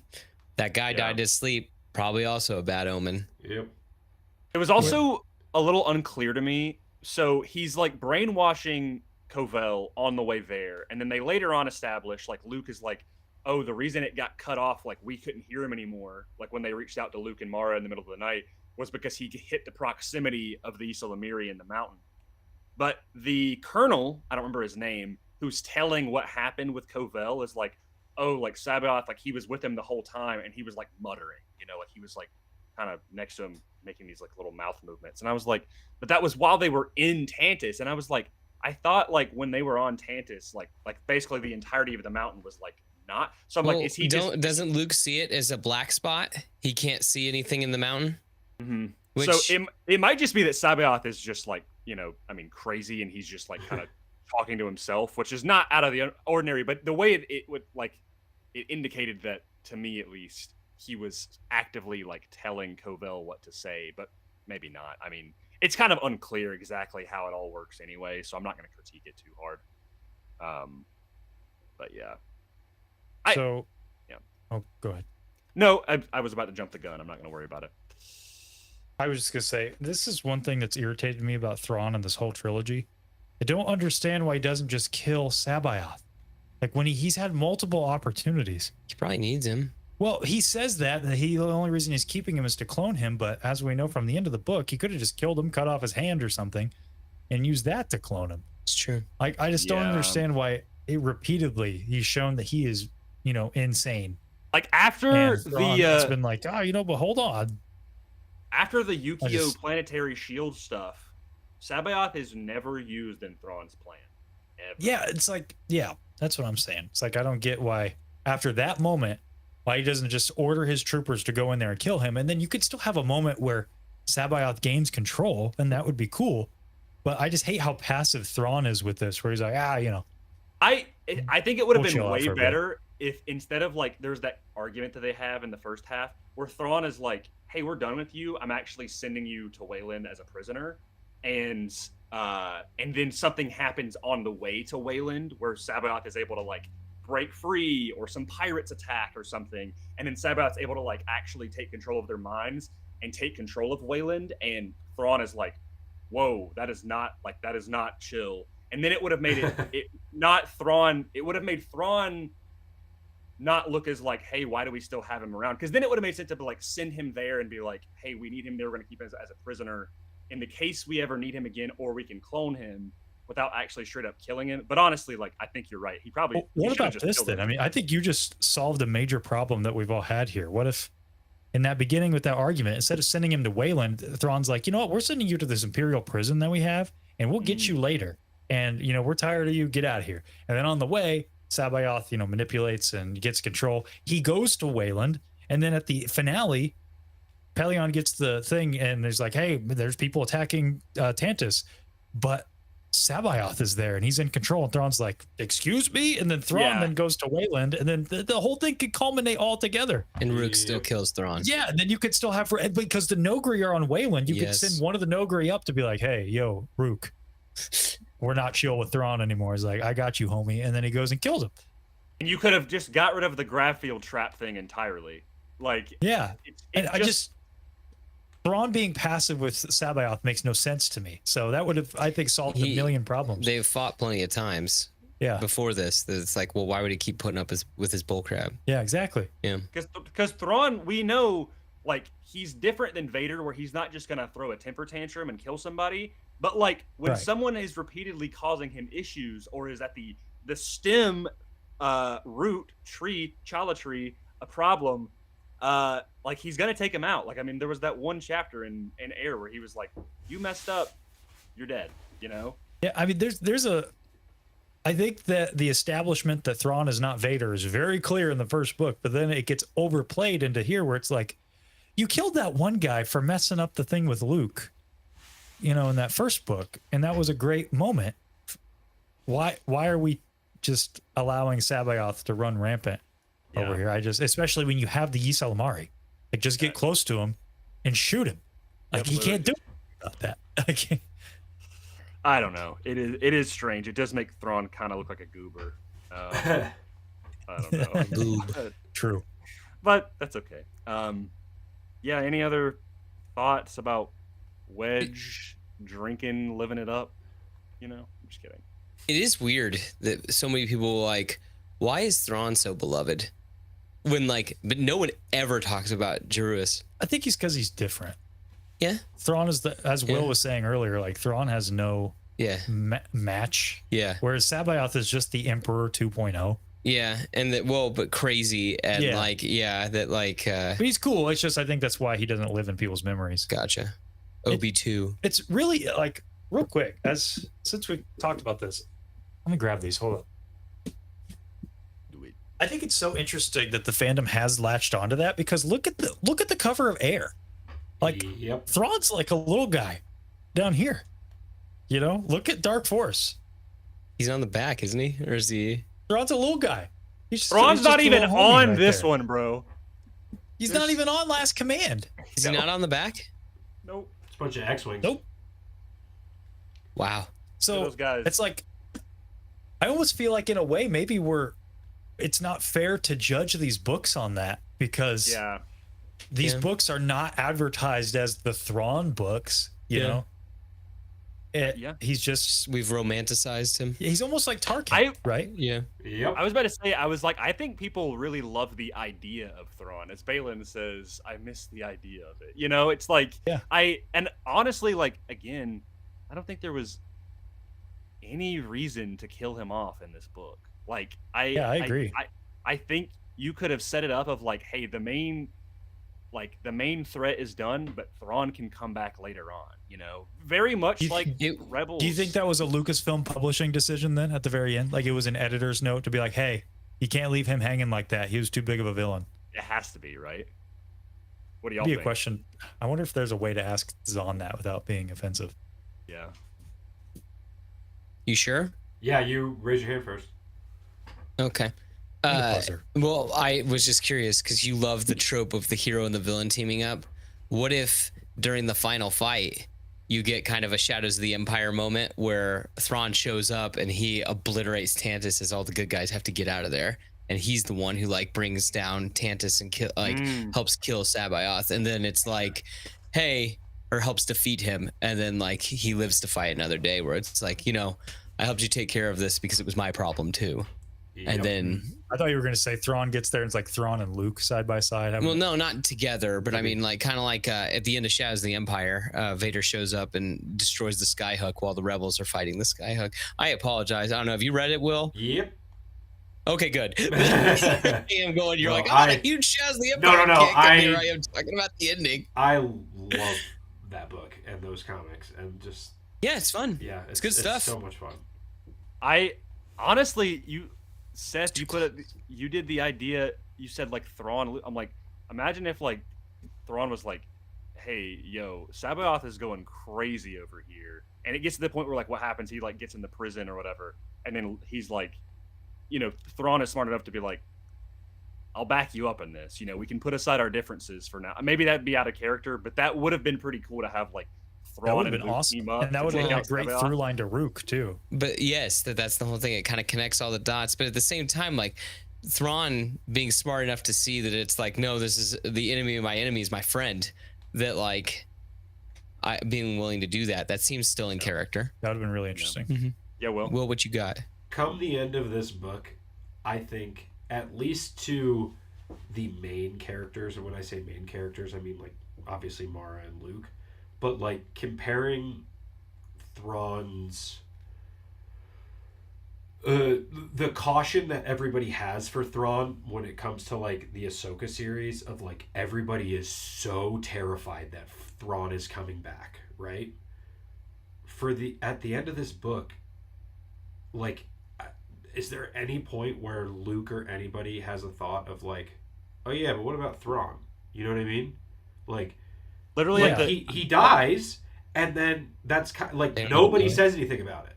Like the very last chapter, they just say, "Oh, and well, you know, Thrawn's dead now." Yeah, they say that. It's kind of honestly not to talk about Shadows of the Empire again, but it's kind of like when Dash dies in Shadows of the Empire. Sorry, spoilers for a thing that came out 30 years ago. I'm 30. No, it's we don't. Hey, hey. But it depends on what medium you're following. Okay, yeah. Well, let's talk about. Well, in one of them, they don't even mention it. In the video game, he gets away, and Luke's like, "Man, I really can't believe Dash is gone. Darn it!" And that's the end of it for that cutscene. But in the comic book, they're just like, "Oh, Dash, you're gone," and then that's it. Like it's not even like a mention. That's basically it. Yeah.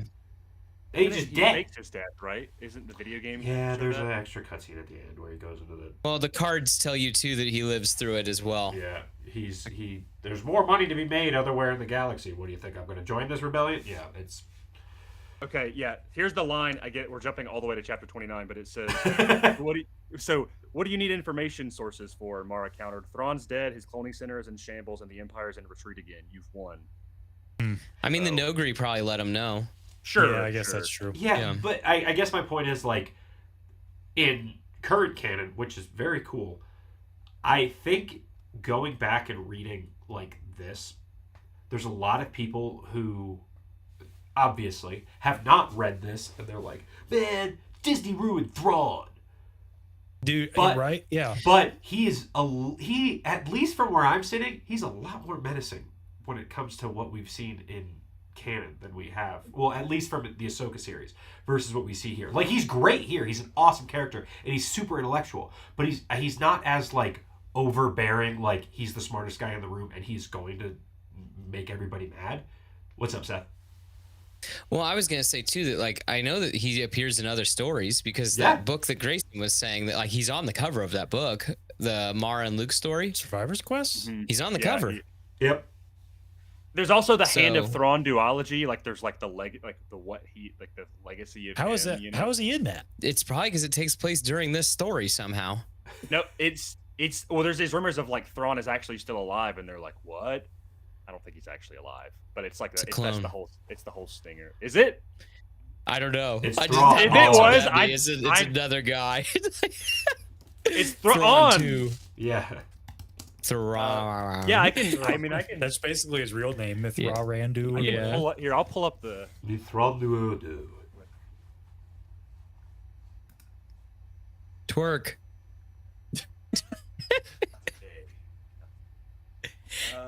Grayson, look, throw there it he back is. before you sit down. Yeah. Drop it low. Okay. Yeah, he's on the interesting. cover. Okay. All right, hold on. What's the back of the book say? There it is. There it is. That's what you pay for, Anybody got guys. any dollar it says- bills? Yeah. A dangerous mission to salvage a piece of Jedi past threatens to make Luke and Mara Jade Skywalker history. Yeah. Neat. Yeah. Anyway. Hey, what's the next chapter? We got to get to this heat. Yeah, we need to get to like we're already jumping. We're the just guns too we're just much. jamming. Yeah. Just writing our own heir to the empire. Being so mean. Maybe No, we're Heir to not. the Empire is the friends we made along the way. Just We do kidding. it to the movies. We could do it to books. Chapter 23, Leia searches for info on cloning in the archives, but to no avail. Abruptly, she's contacted by Card, who is in orbit. Gint makes an encrypt code, and they speak, along with Garmbel Iblis, and they show the footage of the asteroids in orbit. Card shows the footage of the asteroids in orbit of Bilbringen being like, hey, you got them all. There was only 22. It's a wrap. And they're like, really? And so Leia also figures out that the Ysalamiri are all on Wayland, so Luke will be helpless to fight Sabaoth if he's there. I think that was the thing that was the connection that she made, was that like she remembered that like she put something together about like what Mara said. It's because when Card is on when he recounted his story about being aboard the Chimera, he said that Thrawn was offloading thousands of Ysalamiri, right. yet Luke could still use the Force, and nobody knew what they were there for. Yeah, and so the whole speculation is, oh, they're able to do it way faster because there's some like Force connection between the clones, and that suppresses that, so it allows them to like not have any flaws, basically. Thank you. Yeah. Yes, you summed that up perfectly. Card, he a little bit later, he lands on Coruscant. They open up a part of the shield, the planetary shield, with Leia pleading for him to take her to Wayland and warn them. Card is like, I don't know, I got to get that crystal grav field trap thing, and which I'm still really not sure why he wants it anyway. I guess to get the money, but regardless. But then good old Phalia, he's just kind of hanging around, listening in. He's like, hey, Card, you should do this, because if it's not, it's going to be really bad, not just for Bothans, but for the entire galaxy. And Card's like, I'll do it for money. And so he's basically strong-armed into paying 70,000 credits. Guys, it's just another chapter that, like, none of these plot threads. Okay, the Phalia thing. What was that? What was he so worried about? I'm so confused. Is that a setup for later? I think it was more of a payoff, like from the Because whole. he was such a jerk before. Yeah, because they go out of their way to be like, "Hey, Phalia is not a bad guy. He just their Bothans are different, and Yeah, but and- he's like, but like that was the whole speculation was like that he knew that there was something else in the storehouse that was also worse than the clones. But like it's kind of yeah. I I don't was know like- what that was about. I was like, what is he so worried about? I don't know. I think they imply that it's just the Emperor might have had dirt on the Bothans, not that he had some like a secret Death Star or something. Yeah, I think that was it. the Bothan Death. That's actually how they got all taken out in Return of the Jedi. They had a Bothan specific Death Star. It was Hoth actually Star. Dash Rendar in Shadows of the Empire. Oh, Respect. he okay. I don't understand the clones and the Eosalamari being used. So can someone help me with that? Because I'm just like, well, wait a minute. If they're on yeah. Tantus with all the clones, how can Sabaoth be taking control of everything? Well, Because he's Kills them by all all the later cloning on. tanks. yeah, but they say that he does that before. So like he had already gotten a bunch of loyalists to his side. Okay. And so he gets a data pad out Yes. to them to be able to enact his orders, and then that's when they all go plant bombs on the Esalamari. Gotcha. Yeah. But okay, so he's just chilling there, waiting for all like that. But so Because he's not. he foresaw that Mara and Luke would come to him, and Exactly. that's what he's waiting for. Yeah, but okay, so he just convinces some people like, oh, you should join my side. I think that he had gotten in the minds of people before he arrived, because that's what. It was like a mind trick. Yeah, because that's why that captain guy died. Yeah, no, I'm with you on there, but I'm still just like, shouldn't as soon as they get around the Ysalamari, like, shouldn't the mind trick wear off? All of that. I mean, Maybe. you I- can't even see the so- mountain. So Yeah, but he's not actively doing it. What they explained with that captain guy is that he molds their mind. he like changed their brain, like He like literally changes their brain chemistry. Okay. He's like, oh, the Emperor couldn't even do this. Like, but the reason why that one guy died is because he messed with him too much. no, he messed with him and didn't get to finish the process Yeah. because they got into the bubble of the Ysalamari, and like all the pieces that he was replacing then kind of died Yeah. in his brain, Yes. and he didn't get to finish the job. Gotcha. So I think that the people there are like, it's part mind trick, but Yeah. also they're just loyalists to Joruus. Him for some reason. Well, I mean, why were people loyal to the Emperor? But I mean, aren't they Thrawn's guys? Sure, but I mean, he Thrawn's convinces leading them to victory. That's the whole. Like, I mean, I know, but if but you- allegedly- that like, I just think it's really weird. That's all I'm saying, and I think it's weird too that like, well, when's he? Whatever. We'll get to it, I guess. well, he Because you're does saying, rewrite like, he rewrites their brain to make them think that it is Thrawn's orders. They do say that at some point. Like yeah. And then Thrawn's like, yeah. There you go, Grayson. I mean, that's it right there. He makes all of the people think that it's Thrawn's orders to do what he told them to do. Still okay. All right. So he does that to everybody on the ship, and then they land. he does it, he just has a band of he does it buddies to, of the he does Empire- it to of the Imperials. Covell specifically. Only Covell. And then they have a meeting in Tantus. Oh, yes, Grayson's right. So Yeah. he does it to Covell. Yeah. And then once they get there, Covell is the captain. All of Covell's men Are listening to him. then carry out Covell's orders, who think that Covell got his orders from Thrawn. Yeah. So as far as all the people are concerned, They're they- just following orders. So they he are- didn't actually Jedi mind trick anybody Yeah, except for Covell. Yes. Grayson's Okay, right that makes there. a little bit more sense because I'm just like, dude, And- the Ysalamari are everywhere. Yeah. Like, there's no way Luke can't even see the mountain. Well, then he like- gets the data pad out. Yeah, he's not using the Force. Yeah, the only I know. the That's o- why I was like, it's weird to me that like, or that was what I thought was odd. yeah. The only reason is Thrawn speculates he's like, we can't let those troopers back in because he could have done it to them, but it's never confirmed. Yeah. It's just like a Yeah, speculation. and then he gets that data pad out to him to get Yeah, them to start the 'cause- fight. I mean, that's his trick or whatever. You know what I mean? Because he could control everybody on that ship Yeah. and stuff like that. So I just assumed I'm sure that's what he's he's plenty doing. persuasive without the Force too. He's still. Just an old man. I mean, why not, right? I guess so. If you're nothing without the suit, then you shouldn't have it. If you're nothing was without a- the Force, then it you was shouldn't a- have it. Kind of dumb of them though to not put Ysalamiri on the ship on the way to Wayland. Like, I agree. Yeah, I you thought that should was always strange. have one there. Yeah. Always. Anytime you're around him. It's weird. Well, I think the reason why they didn't do that is because Sabaoth wanted to go to Wayland. yeah. So what reason was there to stop him? Because he wanted to go there. Yeah. So I think at that point, Thrawn was just trying to get rid of him. yeah. Should have just killed him, but that's okay. Yeah, what are y'all's thoughts? I'm gonna read this passage because I pulled it up about the whole Leia, the key was right in front of her, the key that she'd been searching for, Card's imprisonment aboard the Chimera, and then she says, Leia took a deep breath. It's the cloning Garm. I know how Thrawn's growing them so fast. The whole war room had gone dead quiet. Tell me, Bella Bliss said. It's the Force, she told him. It was so obvious, so utterly obvious, and yet she'd missed it completely. Don't you see? When you make an exact duplicate of a sentient being, there's a natural resonance or something set up through the Force between that duplicate and the original. That's what warps the mind of a clone that's been grown too fast. There's not enough time for the mind to adapt to the pressure on it. It can't adjust, so it breaks.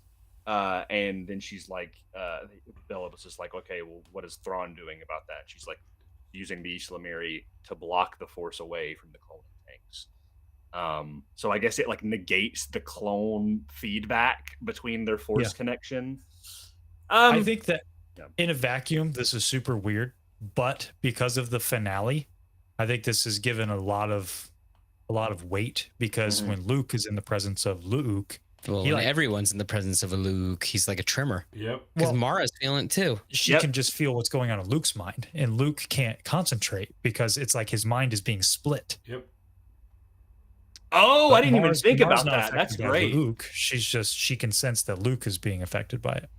Oh, I thought that she had a throbbing headache too. Granted, she got hit by lightning, but it seemed Am I like wrong that she about was. that? It's just Luke, right? I thought she was getting hit, or she was getting hit by it too, because he's like a trimmer in the Force. I think he's just a trimmer to Luke. What's your take, Will?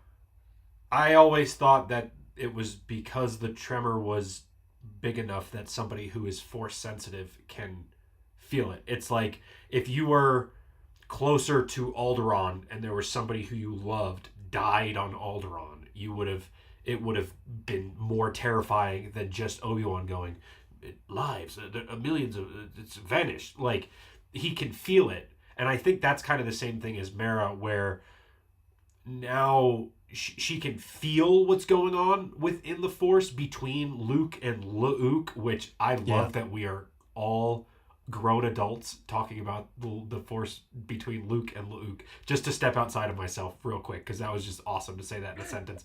I'm almost 30. I love it.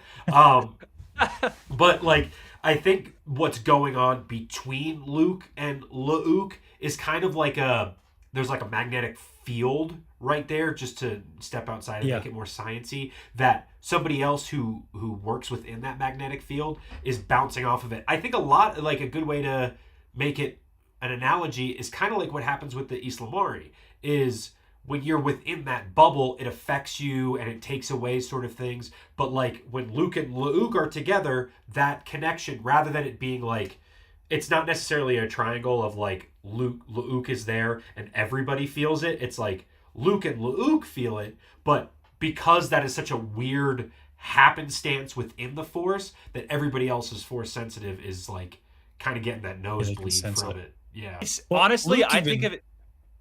I was just gonna say, Luke even mentions that after it's over, is he said, "Oh, you could sense that too. Yeah. You could sense that I was having this issue."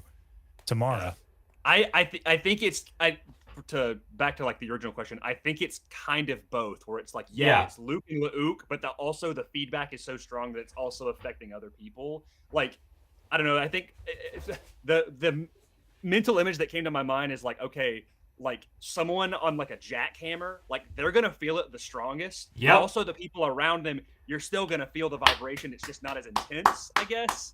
And you're still going to get a headache from it being really loud at 3 a.m. Grayson, that was actually a very good analogy. Oh, thanks, man. Yes, Seth. Thoughts on calling him Clone Luke for the rest of the time? Yeah, it's probably good. It does get confusing with the Luke. Yeah. It's funny because the book also does that. Like, it still calls him Clone Luke, but with the W. Yeah. And what is the audio? What is the audio book? No, Mark Thompson calls him Luke. Yeah. But I'm like, it's why are you call you even say Clone Luke? You don't have to. But yeah. Yeah, and I don't. I think just when like the writing flow makes that work, but Yeah. Otherwise it's probably just a visual cue. Yeah, and honestly, the way I read it, there's a part where I think the only time it is verbally said by a character is by Sabaoth, but he says, "My clone Luke," or like "clone Lauk," and I'm like, I don't know. When I read that, I was kind of like, I probably would just imagine him saying just Luke, but I do think we know from earlier on with Sabaoth, like with him being a clone, that it is a definite different pronunciation. That was one of the first identifiers of Thrawn when he was like, hey, he said the name wrong. Yes. I think that works for Sabaoth. I don't think they were going that deep with it. It was just to like kind of keep it consistent, I guess. So Yes. Isn't that what Zahn told you guys? Well, Yeah. Zahn told us that it was just a visual cue, but I mean, Grayson is correct that in Air, it's not just a visual cue narratively. Yeah. Like it's a Thrawn. That's his He knows identifier for Jorus being Jorus and not Joris. Mm-hmm. But yeah, for simplicity, we can just say clone Luke for the rest of this. Yeah. That's a good idea. good old crazy Luke. Keep it going. Keep it Next going. chapter. Going. All right, chapter 23. Yep, we got that. Chapter 24. Luke and Han, they scope out the mountain village below. Luke realizes the mountain is dark in the Force. He can't see anything. It's just like murker. And they begin finding an alternate entrance. Cut over to some of the smugglers. Aves, Gillespie, and the other smugglers arrive at Bilbringi to capture the CGT. Rogue Squadron and the New Republic prep to attack Bilbringi as well. About 3 hours after the smugglers arrive, Pelion once again implores to Thrawn that he thinks Tangreen is the obvious target, but Thrawn again is like, trust me, bro. And they prep for battle at Bilbringi. Back on Wayland, the crew makes up the mountain to one of the airflow intakes. I believe Mara mentioned this like way earlier on in the book. Mara implores to Luke that if Sabaoth brings her to the dark side and like gets through to her, to kill her. Like she does not want that to happen. R2 discovers that some of the Poseidons are actually attacking the base of the mountain on orders of Sabaoth. They've been given weapons and they're attacking the troopers down there at the base. Some of the Miraneshi people approach and they're like, hey, we want to attack the Imperials, not really to help y'all. We just are kind of like going to help in the chaos. So they're like, all right. So Luke is like, hey, Greek, you help them out because there's no way they're going to hold up against all of these troopers in this mountain with like a bow and knife. So they they make their way into the airflow duct. And finally, back to Card and Leia, they arrive at Wayland. They use a encrypt signal to make it look like they're Imperials. And then they actually use like the lights on the ship to help find where exactly they entered. And they kind of fake a crash to get closer, is from what I understand. And Card and Leia go in, and they also bring Sturm and Drang, the Vornskir pets. Finally getting the hype they deserve. Finally doing something. A lot going on here, guys.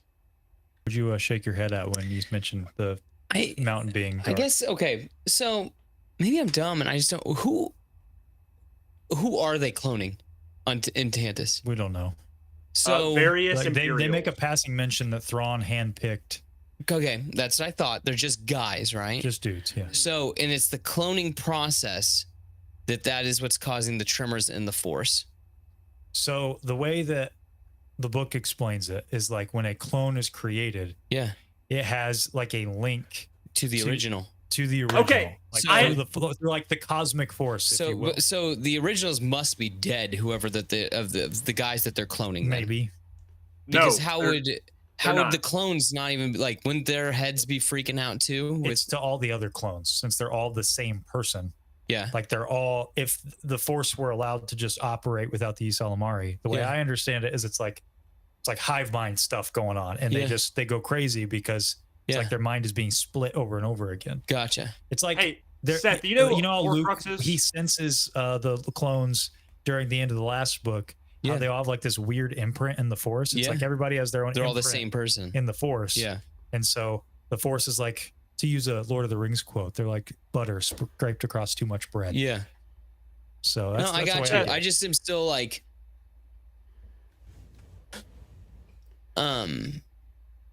again, I guess I just don't know when. Never mind. It's fine. We'll just keep going. It's just Well, it's weird to me. I think all of this just sounds weird to me. Okay. That's all it is. Yeah. I, The- Will, I is it still okay if don't. Yeah, go Grayson. I was just gonna say. So the first thing is, Seth. You know about Horcruxes? You know those work? Yes. Harry Potter. Imagine Yep. the Ysalamiri negate the negative effects of a Horcrux. Like instead of a Horcrux Yeah. being one life shred of it, they're like, hey, so this is normally what cloning does, where it's like this whole thing, but we have this creature, and now it makes it where it's actually just a brand new person. And to also state, yes, at the beginning of Dark Force Rising, they mention he asks Covell to make a recommendation list of the best men in the raid on Merkur, because he's trying to compile the best of the best in his military to be cloning templates. So it's not just one person. It's like they don't really say how many specifically it is. Yeah, but it's a few. Yeah. My only thought is, so they just keep Ysalamiri all over then to make sure these clones don't. No. Or is it only during the It's process? only during the cloning process. That's why they say, like, normally it would take 10 years because their minds have to develop. Yes. But Thrawn has tried to accelerate the process by Yes. making them, fully grown adults in the matter of like 20 days. What'd they say? Yeah, 21 20 days, days. yeah. It's only during that process that they need the Ysalamiri there. Gotcha. Once the minds are fully developed, then they Gotcha. can go on and do what they need to do. Gotcha. But then also, these guys can't be around the originals either. No, they can. Then what's they're going not- on with Luke and other Luke then? they're- Is it because they're he's not- a Force user? Yes. Yeah. Yes. And so that doesn't happen because these are just normal guys. And I would say because so, Correct. yeah. yeah, okay. Correct. So because they're normal guys, and then during their process they stopped that also from the interesting. Okay. All right. I think that you're getting is kinda confused because like cosmic force and then like what is it? Living force is like what's in you.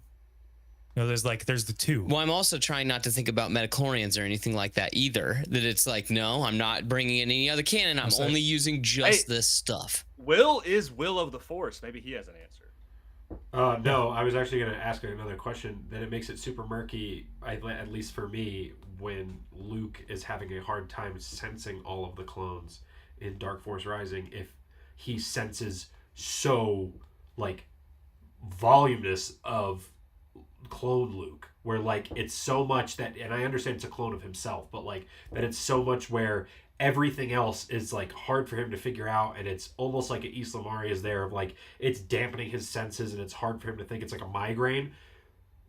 With all of those clones, he says it's like hard for him to sense them because of their connection with the Force. But if all of this is based on their own connection with the Force, it is weird that he is not able to sense them, is my confusion. Well, he is able to sense them. He just has a hard time differentiating one from the other, right?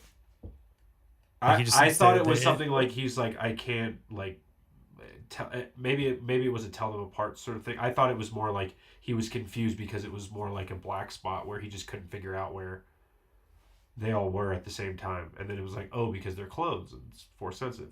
Grayson.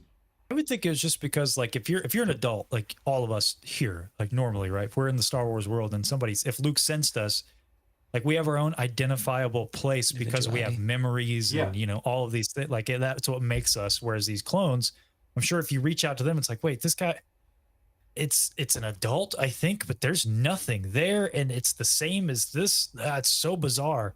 That's how I'm imagining Luke is like so confused because of the numbers aren't adding up in his Well, head. they've only been alive for 21 days. Exactly. Or So it's whatever, like they got no memories yet. They're that's how I imagine. That makes sense. No, I like that. It's like tuning a radio and getting a bad Mortis. frequency. Racing. I was Mr. going to FM. say, like, two things I wanted to mention. I know in the last one we mentioned in Clone Wars, the 08 Clone Wars, Yoda talking about how all of the clones have individual identities in the Force. I think this actually still makes sense because the Ysalamiri are repressing their individual identities in the Force, which is why they're able to grow so fast and why the clones in the prequels do have individual identities, and they're like kind of like what we read in Plagueis, how, when you like, Plagueis was really messing with the way the Force works, and so the Force kind of bit back. So this is like very much a Seth. It should be very weird because this is a very unnatural thing that they're doing, even when it comes to like the realm of cloning, because it's like, hey, these actually are just like zombie people, basically. Like, they're just the same guy, and they don't have any individual identity because of what they did with the Ysalamiri. And I think that actually makes it cooler when you look at the clones in Clone Wars, and they're being like, hey, they actually had to grow them for a prolonged period of time because they didn't have the Ysalamiri. Like, these were all like individual people. The other thing I was going to say, what I think is odd too is then, like, because when he's growing clone Luke, he has to do the same thing to him, right? Potentially. Yeah, I don't know. It's just also thinking about that it's like, does clone Luke, in which I guess that when we get there, I don't think he has any memories. I think he's just a shell of him. Yeah, that he's just a guy with a lightsaber, because he doesn't even speak. I even think he says, like, Cyboth says, or Luke gets the feeling that Cyboth's almost like kind of loosely controlling him, like he's like a proxy for Cyboth. Yes, exactly. I mean, Mara makes he's just a body, and Cyboth's controlling him. Yeah. And I think maybe he was just a first batch. Like, the idea is like he'll clone Luke anyway. Yeah. No, I think this all is like, it's just odd, I guess. And granted, I read this so long ago that like but when I'm really sitting thinking about it in my like Star Wars now that I like I think it's supposed to be weird. Like, it is interesting, but it's like, right? It's really like Sith magic, dark science. Yep. Like like that's what it feels like. I mean, it does pose an interesting philosophical question. It's like, when do they get their identity? I almost imagine it like it's like a tether. And if the tether is cut too soon, like growing them in 21 days, then they're just going to die. They're going to go crazy. Yeah. But if you let them go for the right amount of time, then they can be severed from the tether. Whereas like if the Ysalamiri are there, they don't need the tether at all. They can grow on their own. Yeah. That's the way I saw it. And they're Flash teaching them, right? Isn't that the other thing? Did they say that? Yeah. That's the same thing that they did to Finn and all them. Okay. Will, I saw your hand up. No, I was just going to say that I think that we are doing all of this is fun because it does have to do with the Force. And anytime, sorry to bring up Sam Witwer again, I know I'm that guy, but anytime it's Force questions and they ask Sam Witwer about it, it's also, he prefaces everything with, hey, we're not really supposed to understand it. This is the way we can interpret it. But it is a little bit like, that's the hard part of Star Wars when it comes to like the science versus like the mysticism, is when somebody like a Sabaoth is mixing the two, or like when Palpatine does it, it's like, well, wait, and then we get stuff like the Force Unleashed, and I know that's Legends now, and obviously this is Legends, but like, I don't think we're supposed to understand it from a ground level of like, and here's the thing, I don't think everybody who's writing about it necessarily understands it either, or maybe they think they understand it, but whoever else is also like consulting on the book, maybe they understand it in a completely different way. And it's just, those are two different ways of understanding it. We both say we understand it, but it's not like there's just one basis for it all. So I don't know. Kind of like a Russo's and Endgame thing. Yep. Yeah. Where they disagree about how the time travel actually works. Yep. Exactly. No, that's 100%. That's a great example. And I think that's kind of what this chalks up to. Yeah. I don't know. Like, I like all this stuff, but I think it's a little confusing when you start thinking about it. Yeah. That like, it's just like, this is a lot. Yeah. This is weird. That like, yeah. Grayson, your thought? I this is the last thing I was going to say about this, because we were talking about how Luke senses like all of the clones and how they kind of feel off to him, and then the feedback that he gets from, or the pressure that he gets from the other clone, of like, I kind of view it, another analogy is like radios, where like, okay, he is a radio. He has a frequency. Everybody has a frequency. And the other, like the Luke or clone Luke, is the exact same frequency as him, but it's stronger because he's Force sensitive, and so there's going to be way more feedback. Yes. Now with the clones, like the Stormtrooper clones, they have their own frequency, but what it feels so weird is because it's like, yeah, they're all different ones, but they all feel the exact same, but they're not as strong. They're not force sensitive, so it's not like causing this like pain in his head or like this pressure in his head. It's just like, this feels weird, you know? Like, whereas if say Luke was ever to encounter the Bad Batch, or you know, the like just clones from the Clone Wars, they're just going to be like regular people because they didn't go through that weird Issa Lamiri cloning process. Maybe that's a weird way I'm jumping hoops to explain it, but I guess that's just kind of the way I view it. But like Will said, like it's I don't. It also doesn't help like we're viewing this in so many different like wavelengths of like, well, this is already the expanded universe, and then cloning became a big thing in the prequels, and then but it still was in continuity with the prequels. But now there's new cloning information regarding canon, so it's like 3 to 4 different like ways of looking at cloning. So it's like I try not to look into it too much because I'm like, it was written in 1994, you know. But what were you going to say? Oh, sorry. Oh yeah, what did you? I'll get to it when they're actually fighting. Okay, I'll bring it up. I'm a big fan of, I guess, just how does a story make me feel? Like first and foremost, before I even get to canon or logic or anything. I made this point. I don't remember when. Maybe it was on the stream or maybe it was our show. I don't know. But about the throne room fight in The Last Jedi. Because people tear apart that choreography, right? They're like, I can't believe and don't get me wrong, it's great when with the Praetorian guards. Great choreography can come together with like how it's supposed to make you feel. And so I guess the point I'm making here is that throne room fight does make me feel what I'm supposed to feel. First and foremost, I get what the movie is trying to tell me. And yeah, I could sit there and nitpick and be like, yeah, but this guy's knife disappears. It's like, but be real. Nobody noticed that the first time they watched it. And so to go back to this, it's like, yeah, now we have all these kind of, as Reese is saying here in our chat, like overlapping truths. And it's like the campfire story thing. And like, but first and foremost, how did that make me feel when I read it? I felt Leia's revelation. I felt how that mattered to the group, you know, and maybe I don't understand it completely. And maybe it conflicts a little bit with, in my mind, how this all should work. But first and foremost, I think it made me feel the right amount of urgency. Like, oh, shoot, we need to get there and stop this because this is how they're making it happen. You know, I think as a story and as a writer, like that is your first job, is to make sure the audience or your reader, your viewer, whatever, feels what they need to feel. Yep. Will, what's up? Hey, have I talked about Sam Witwer yet? In an interview with Sam Witwer, it was a while back, but what I always use as an example, at least for me, he talks about him and his buddies who all watch Star Wars and they're all working for Lucasfilm. But the way that they explain it is there's a window of when you love Star Wars the most, and we all love Star Wars now, but where it's that pure love of Star Wars where you're just watching it and yeah, you're trying to understand it, but there's no, that you're not jaded or you don't have other media where you're or go to film school or any of those things where you then try and piece it apart from different stories. It's just, like you said, Connor, how you made it feel or how it made you feel. And the way he explains it is rather than, and this is something that he said he needed to learn and it's something that I've needed to learn as well, when you go into something like this, viewing it through that window first rather than piecing it apart from outside of that window of, hey, I love this so much and now I'm going to go into it.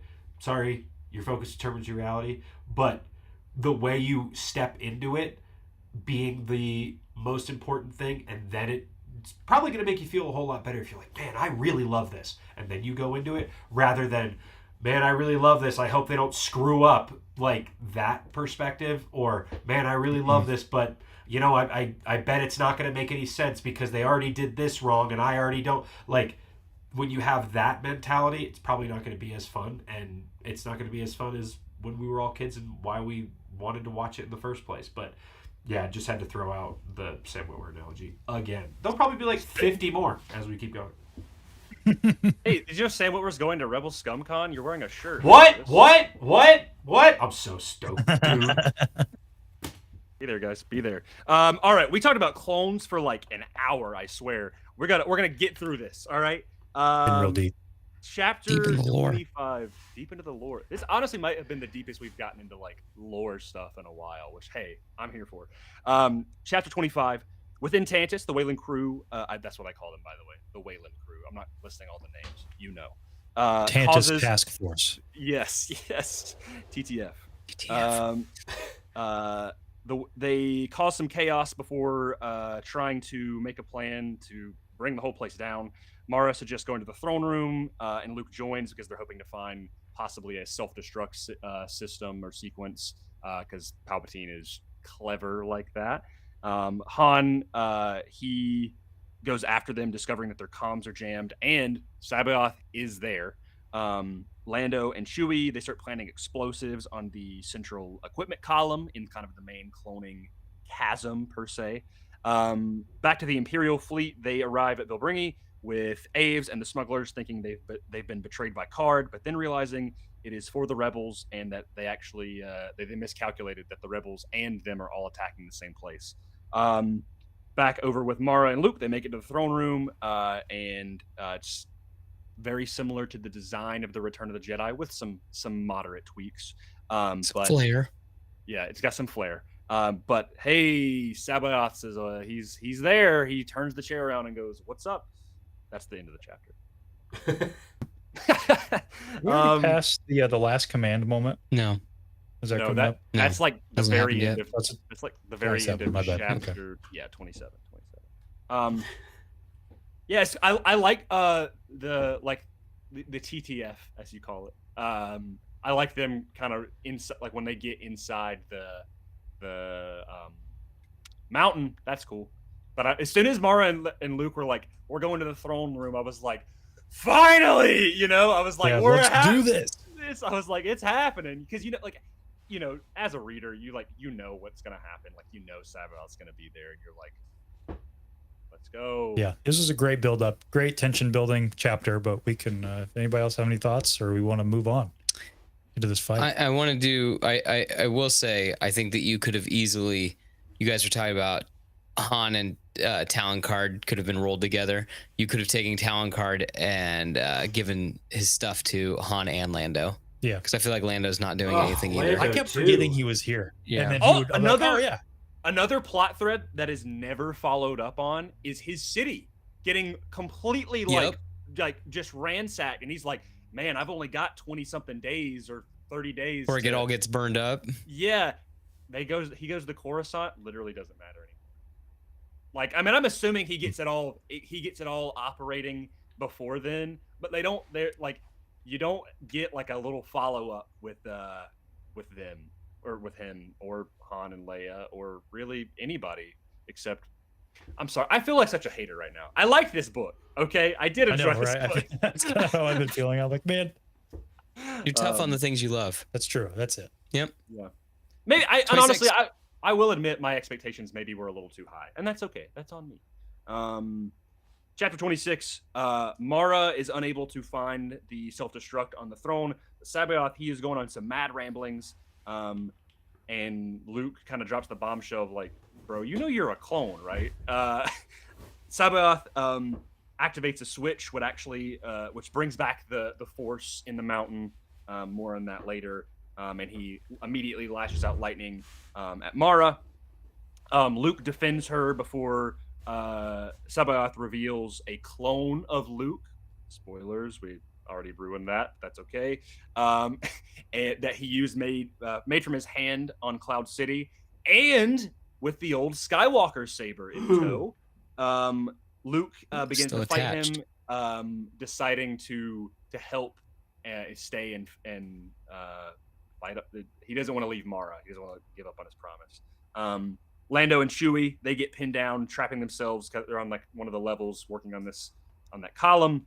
Chewie creates a backup plan that would make sure that the whole place would come down on them. It would just be a lot more risky, but they're gonna withhold that for now. 3PO, R2, and some of the Nogri, they go to disable the comm jammer so they can get in contact with the others. Back to good old Wedge Antilles, the New Republic. They're ambushed. That's it. And then Han runs into Leia and Card. Leia reveals the Force is active again because, of course, he can't sense it, and that they got to go help Luke and Mara right now because obviously they know Sabath's there, and the Force is on.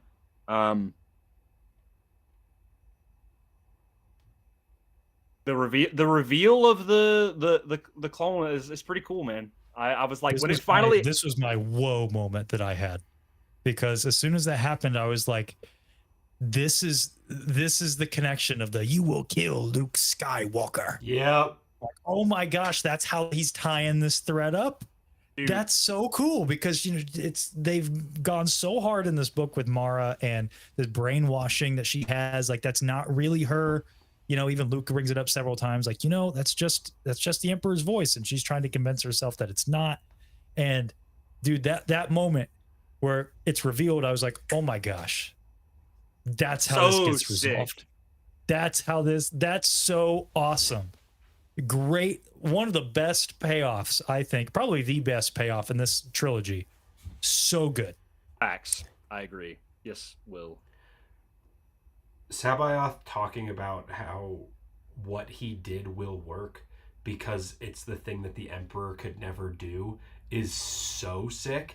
Even though I guess the Emperor does kind of end up doing it a bunch of times. But like, at least at this moment, where he could never push himself into another being or lengthen his life, and that's why the Jedi, or that's why the Sith are stupid, and that's why the Jedi are stupid, and that's why Sabaoth says this is what he said something about like this is what being a true Jedi really is, or something along that lines to Mara, which is wild when it's usually Sith or Jedi, and it's not. What if I consider myself a Jedi, but it's with all of the want of the Sith, which is so sick. And then honestly, just the, like you said, Connor, the wow factor of, oh, this is how they're going to tie that up. It's extremely cool to think about Luke's perspective of seeing what he could have become. I love thinking of that. Dude, when he talks about the cave, it's and he's like, so good. He's like, dude, is it a clone of Vader? And then he's like, oh wait, he's like, I remember like the end of that vision. It's me.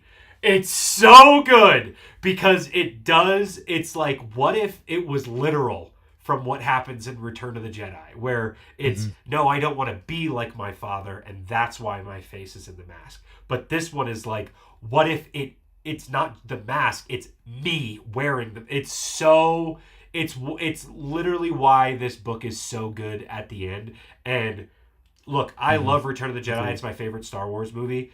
When I sit down to rewatch Return of the Jedi, I have to be like, okay, I'm going to watch the whole movie. But a lot of times, I just go back and watch those small parts of like either the very beginning at Jabba's palace or the very end with Luke and the Emperor. And if this was an animated movie or a live action or anything, it's so much fun to go back and like, I'm very excited that we were doing this entire trilogy. This is what I wanted to get to out of this entire thing because it wraps up everything that I love about Star Wars and pushes it forward into a new evolution of like, well, all of that stuff is really cool and it's still cool, but certain point of view, let's look at it from a different perspective. It's so much fun. This is the best. This is my favorite Zahn writing in this moment. Agreed. I was. Can I go ahead and cover 27 so I can read the quote, like read the end of that chapter, just because it's so good. Yeah. Okay. Yes. OBRB, by the way. Okay. Perfect. I'll wait for you to get back so I read the bars that Zahn's about to spit. Chapter 27. Luke fights off the clone while Mara regains her strength and mental balance. Han, Leia, and Cart arrive. And Han tries to shoot him, but Mara's blaster is destroyed, kind of used as an object in the way. Han and Leia end up getting hurt from first lightning and then second from this fallen catwalk. Yep. So Luke offers, he's like, stop, let everybody go, including Mara. I will serve you. Back to Lando and Chewie, they continue working as troopers, try to breach the level. Comms are restored by 3PO and R2, and Card contacts them. and basically he's like, "Hey, bring up one of those Isla Miri," and Lando's like, "Oh, those are all. That's what all the little smoke was. Okay, yeah. So they're all killed. That was what Sabaoth did." Lando orders the Nogri and the droids. He's like, "Get out. We're gonna just destroy the place, and hopefully we can get everybody out of here. But at the very least, we can bring it down this whole place on Sabaoth." Back in the throne room, battle goes on. Sabaoth takes the weapons of everybody, but Mara very quickly, using the Force, intercepts Leia's lightsaber and cuts down clone Luke this was specifically the moment where I went, yes, like let's go, like it's so hype. I want to read it, but I want Connor to be here because I know how much he likes it. But go ahead, Seth. I can say that like this is so in the comic she catches it and drops down like that basically. The Star Wars miniature of her is in that position, which I think is really cool. No way. Yeah, like it is literally for like verbatim, and I wish I would have brought it because I have her. Like she's one of my favorite pieces. Man. But I left it at home, and I will bring it on the next stream. But yeah, she has dropped down. It is that frame, like looking like that, like she's just caught the lightsaber and she's about ready to shove it into him. Yeah. So sorry, I was gonna ask, is that because maybe it's just different in the comic and that's okay. Is that not when she kills Sabaoth? Because I know when she kills Sabaoth, it's like she does like a roll and a stab, but maybe it's different. In the comics, she like jumps at him and just and like stabs him she in the like back. with a hand behind it too to make sure it goes through, like Like through him. I was gonna say in this she catches it, drops down, and then shoves it up into his chest. Yeah. Okay. And here I have it right here. I don't know if it helps. Oh, you have the comic? I was just about to do the same thing. Yeah. Oh heck yeah. Sorry, the quality on my end is a little low, so I'm gonna try to see if I can see it. That one I intentionally kind of avoided looking at the comic too much because I didn't want it to like influence It's like so good, dude. Yeah. Oh, I mean in the future I'll definitely I don't know if anybody can even see this or if it's gonna be too blurry when I get up close. For me, is it the one on the right? It's that. Oh, that's sick. Yeah, I can see it loosely. She's literally in that position. Yeah. And then she double hands it into his she like double hands it right into his chest. It's cool. That's sick, bro. Yeah. Man. Well, I'm gonna go ahead and read this because I don't want to hold us on too long. You're fine. I'm sure. Yeah. Okay. Cool. So I'm gonna just read the full page. Skywalker hadn't been backing into a wall after all. He'd been backing into one of the throne room's view screens. The clone shrieked, the first sound Mara could remember hearing him make, as he staggered backward. He spun toward the sound of her lightsaber, his face twisted with anger and fear, his eyes still dazzled. He raised his lightsaber to attack. "You will kill Luke Skywalker." She ducked beneath the slashing blade, gazing into his face, Skywalker's face, the face that had haunted her nightmares for nearly 6 years. The face the Emperor had ordered her to destroy. "You will kill Luke Skywalker." And for the first time since she'd found Skywalker and his crippled X-Wing floating in deep space, she let herself give in to the voice swirling through her mind. With all of her strength, she swung her lightsaber and cut him down. The clone crumpled, his lightsaber clattering to the floor beside him. Mara gazed down at him, and as she took a ragged breath, the voice in the back of her mind, fell silent. It was done. She had fulfilled the Emperor's last command, and she was finally free. Yep. Name of the book. Cool. Name of the book. I love that. That was Dude. another audible like. Connor, I think your mic might be muted, buddy. It was. Just Thank you. No that problem. was like. That was awesome. Yeah. You know that Love like that the moment. meme of like the guys in the theater of like where they're like sitting there, and then it's like then they're like doing the cheering. You know, it's like I feel like it's like when like a Wedge Antilles chapter. It's like just me sitting there, but then it's like all when this happens, you're like, yes, dude, it's so good. Yeah, it's great. It was great. Great kind of conclusion to Mara's arc. I love that moment after when her and Luke are talking where she's like, "Hey, you know, your mind's all cleared up," and he's like, "How about yours?" And she's like, "Yeah." I'm good. Mhm. I'm good, bro. Yep. Yeah. She's like, she got it out of her system. Yes, Seth. Talking about the comic too, one last other neat thing is when when Juris is pulling the lightsaber and she grabs it out of the sky. It's the same basically position that Luke catches his lightsaber from R2. Yep. And that, Oh, that nice. she the same thing that's in the Heir of the Empire where he's having Yep. the vision Mhm. again where he catches that lightsaber. That So oh, I didn't even think about that. Yep. That is such a cool visual too. yeah. That's sick. So Big fan of anyway, that. neat. What you missed was that the Star Wars miniature from Wizards of the Coast is this image. Cool. Is her catching the lightsaber Did right you where she respond, said we responded to Raladam there? I have not. I didn't know how to make it bigger to do anything. Yeah, the comics do we are have like an abridged version of it, so you're gonna get you're gonna miss some meat and potatoes, but maybe I don't know. I haven't actually it has been it's been a while since I've reread the comics. I've just been rereading the books, so yeah. It cuts out some like mental fluff, I would say, but it gives you everything you need for the story for sure. Yeah, and definitely the art isn't as good in the first one. Did Thrawn die yet? Did I miss we that? only did 27. We're about to do 28 right now, which is chapter 28. The battle proceeds at Bilbringi with Thrawn and Pelion planning on letting Akbar escape so he can be framed once again for betrayal, which I actually did like this moment. We go over to Aves. He reaches out to Wedge and he's like, "Yo, let's team up. We can take out this battle station and it's going to divert some of the Imperial forces so we can escape and it can help y'all's battle. Like it's a win-win." Back with Sabayoth, he lashes out in the room, pulling a Obi-Wan in the finale of Kenobi, just causing rocks to fly everywhere from this cavern, and announcing that, hey, if I can't do it with Luke, I'll do it to you, Mara. I'll just either you'll serve me or I'll make a clone of you as well.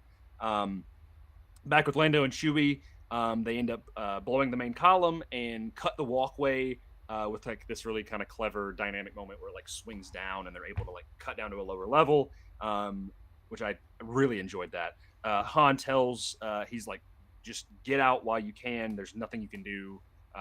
Just go ahead and get out. Luke makes one last plea to Sabayoth. He's kind of at this point, he's like up to like his waist in rocks. And he gets like hit on the head at one point. And Sabayoth, of course, he is just so far gone at this point. And Mara ends up breaking free of the rocks as well and attacks Sabayoth.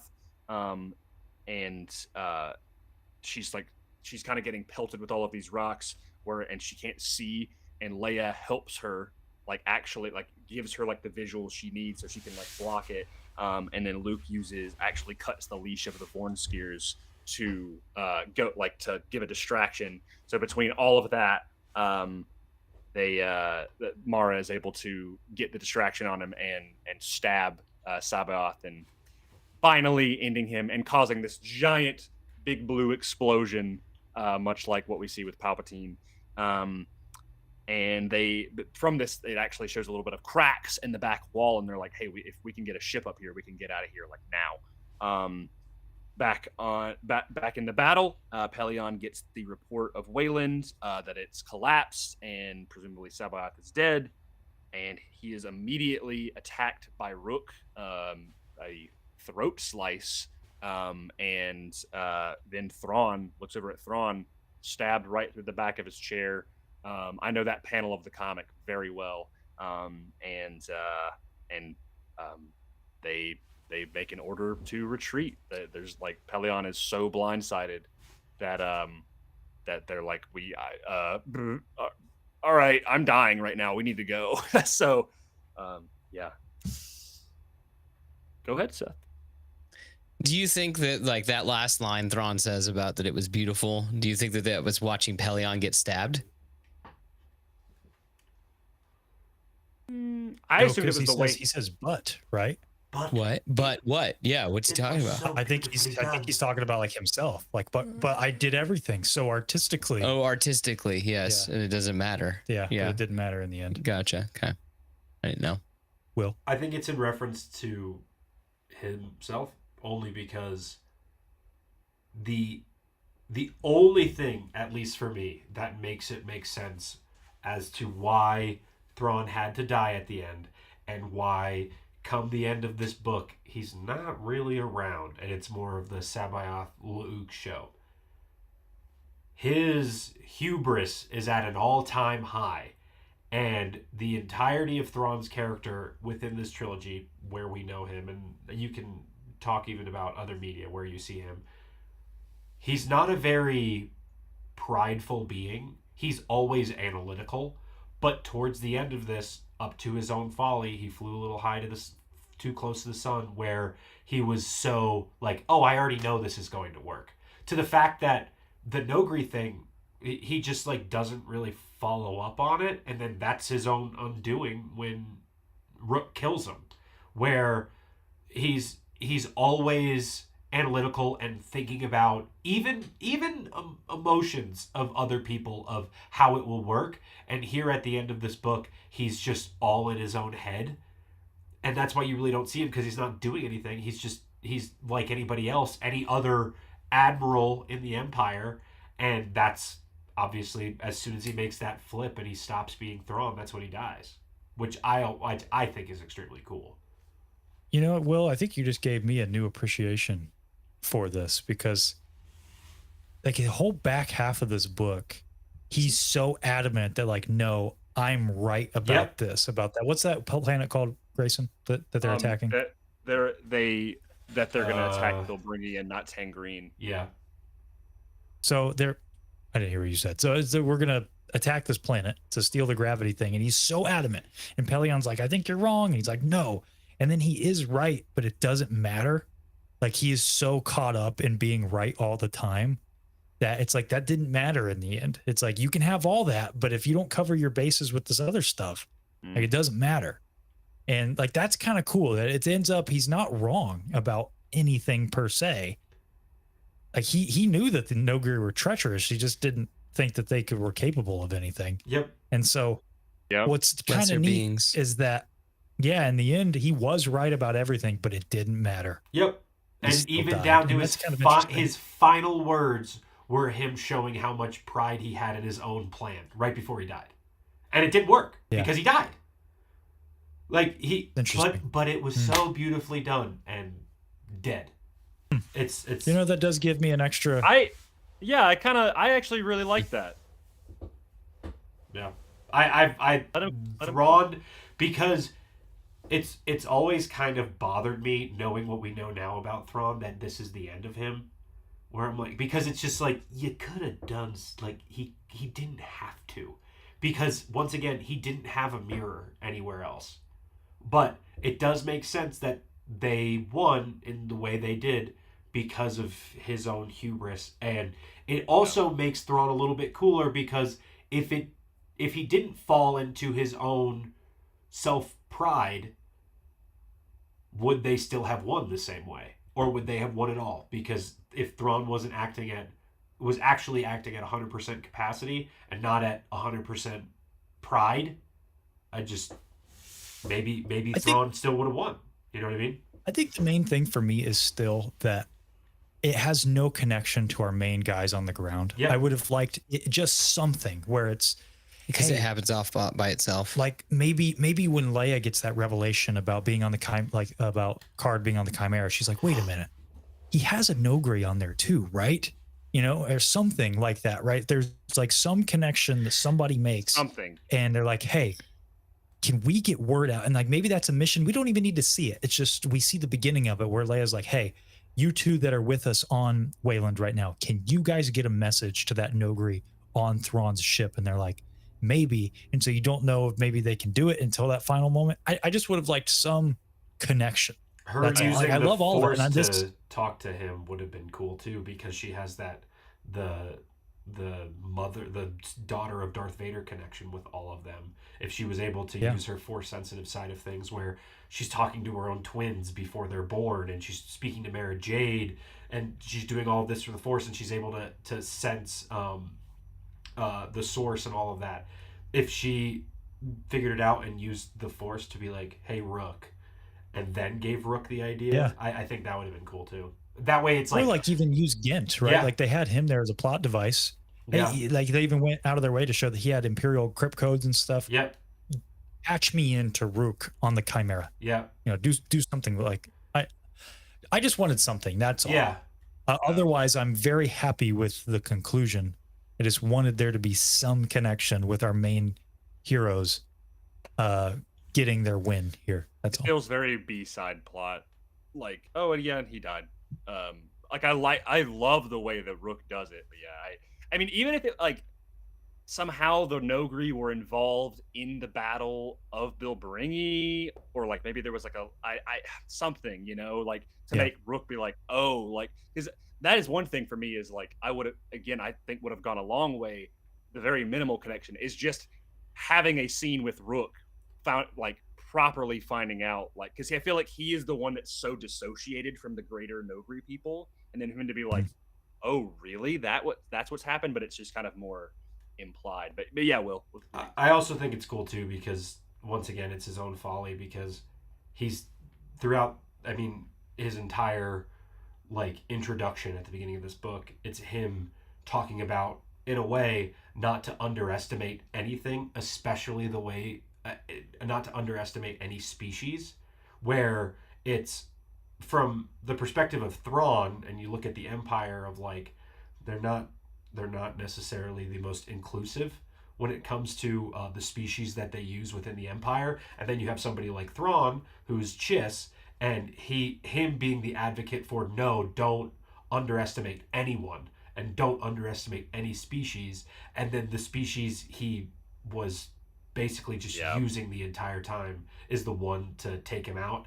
I think it's cool. That's and great. would it have been cool if somebody else had a little bit of involvement in it, or like, I don't know, like when Sabaoth blew up, that was the signal where Thrawn gets like, you see it from space and you're like, whoa, and Thrawn gets distracted and then he dies. Like I like, and that's where he starts to lose his own confidence of like, oh wait, he's gone, and that's when he dies. Like there's a million things that I guess could have I don't know. It's just, I get it where it's like, yeah, it's a little B plotty, but it makes sense.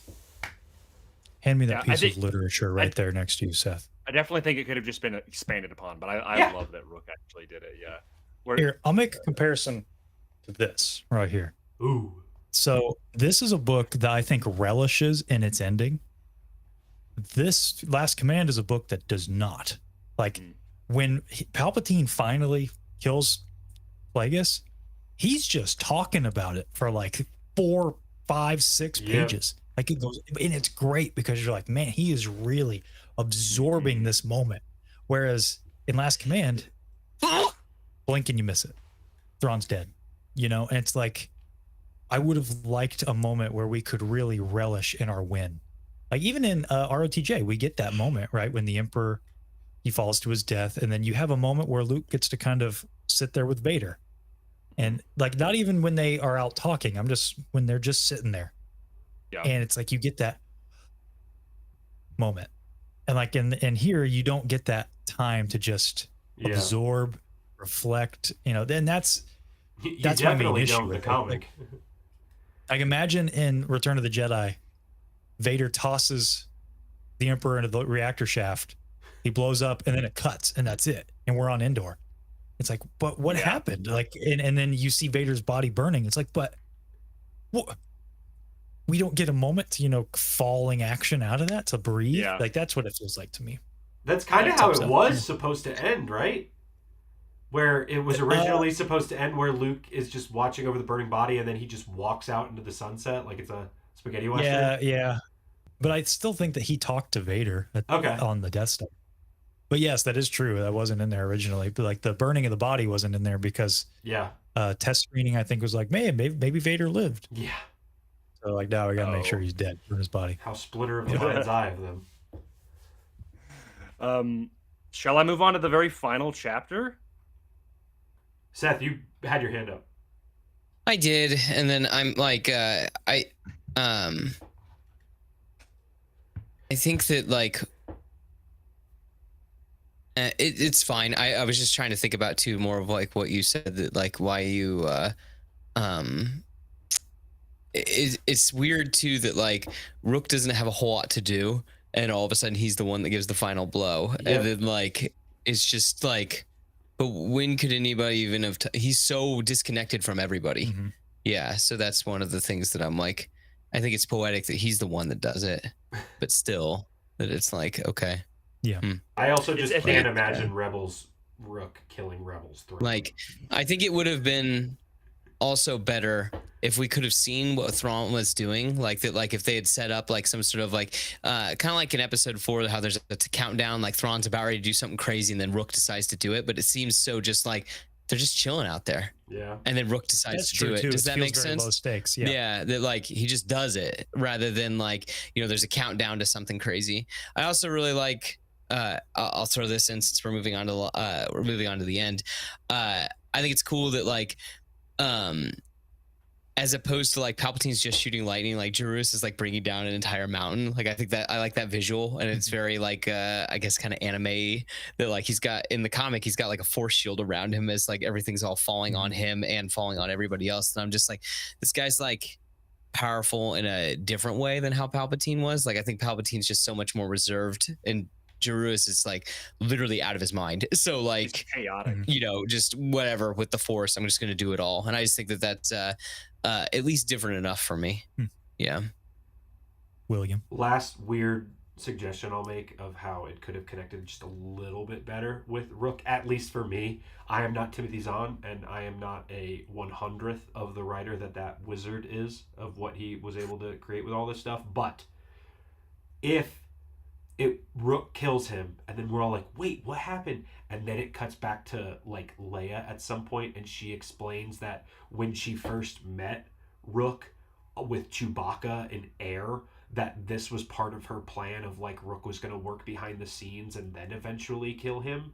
I think would be just a little like the only and I don't know, like obviously you would need to work out, but just if you were to go far enough back where Leia was the one to like work out this plan of how Rook was going to be the one to like lurk around and then eventually kill Thrawn because she knew that it was going to be him underestimating Rook and all of that. It would have been very cool because Thrawn as the tactician would have lost, and then Leia, who steps into the General Organa role as the tactician and more of like the battle ready Leia of being in the war room and setting out plans, that being her like proof of, yeah, she has the force and yeah, she is the other, but she's also just incredibly smart when it comes to like battle ready warfare. I just think that would have been a cool flip of like, oh yeah, Leia one-upped Thrawn. Like nobody was able to one-up Thrawn this entire time except for Leia. I just think that would have been cool. Yeah. I agree. Facts. Chapter Let's wrap this up. 29, final chapter. Didn't even have time to write a summary, but that's okay because I remember what happens. We cut to Coruscant sometime later after the battle, and we get this beautiful scene of Mara appreciating the cityscape of Coruscant, of the Imperial City, in a new light. And Luke approaches her, asking her once again, what is he doing? Once again,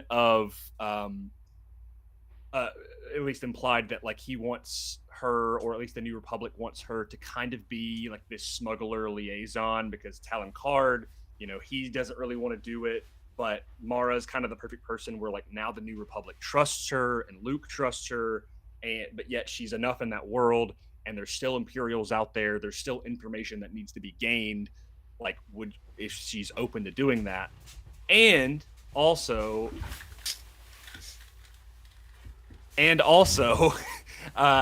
he gifts her with the Skywalker saber, and I'm gonna read that here because again it's short and sweet, but I think it's pretty great. He says, so she we'll start here. Just this. Reaching into his tunic, he pulled out a lightsaber. What's this? Mara asked, frowning. It's my old lightsaber, Luke told her quietly. The one I lost at Cloud City and nearly got killed with at Wayland. He held it out. I'd like you to have it. She looked up at him, startled. Me? Why? He shrugged self-consciously. Lots of reasons. because you earned it, because you're on your way to becoming a Jedi and you'll need it. Mostly, though, because I want you to have it. Slowly, almost reluctantly, she took the weapon. And then he says, "You're welcome." He touched her hand again. "I'll be in the conference room with the others. Come on down when you've decided." And of course, she deliberates very briefly, but before he even gets to close the door, she's like, "I'll be down," which means she is now integrated into the New Republic, and on her path to becoming a Jedi. And that is where The Last Command and the Thrawn trilogy as a whole concludes. And you know what? I got to give credit to our friend Timothy. He is so reserved as a writer, and I respect the crap out of him for that. Like Luke never goes full superhero here. Like, yeah, there's a few too many like callbacks to some of the original trilogy lines and stuff, but it would have been so easy to have like them kiss or something here, or something. But I think maybe Will, you posted about this recently during a Zahn interview where he said that he always envisioned them getting together, but it was too soon by the end of the story. But he was setting them up to like that's where that could go. Yep. And I really respect Zahn for doing that because would assume he didn't know that he would be able to come back and maybe write more with them. He was maybe expecting other people to take those stories and these characters. And I just thought that took a lot of reservation and maturity as a writer to do that, to just say like, okay, you know what, I'm going to set them up. And then it's up to the fans to decide. It's up to future writers to decide. But I put them in a place where I think that you could do something with them. And that's so cool. It is his OC though does seem quite powerful compared to him, or compared to Luke though, don't you think too? I'll be honest. Everybody was so hot. She got all the kills.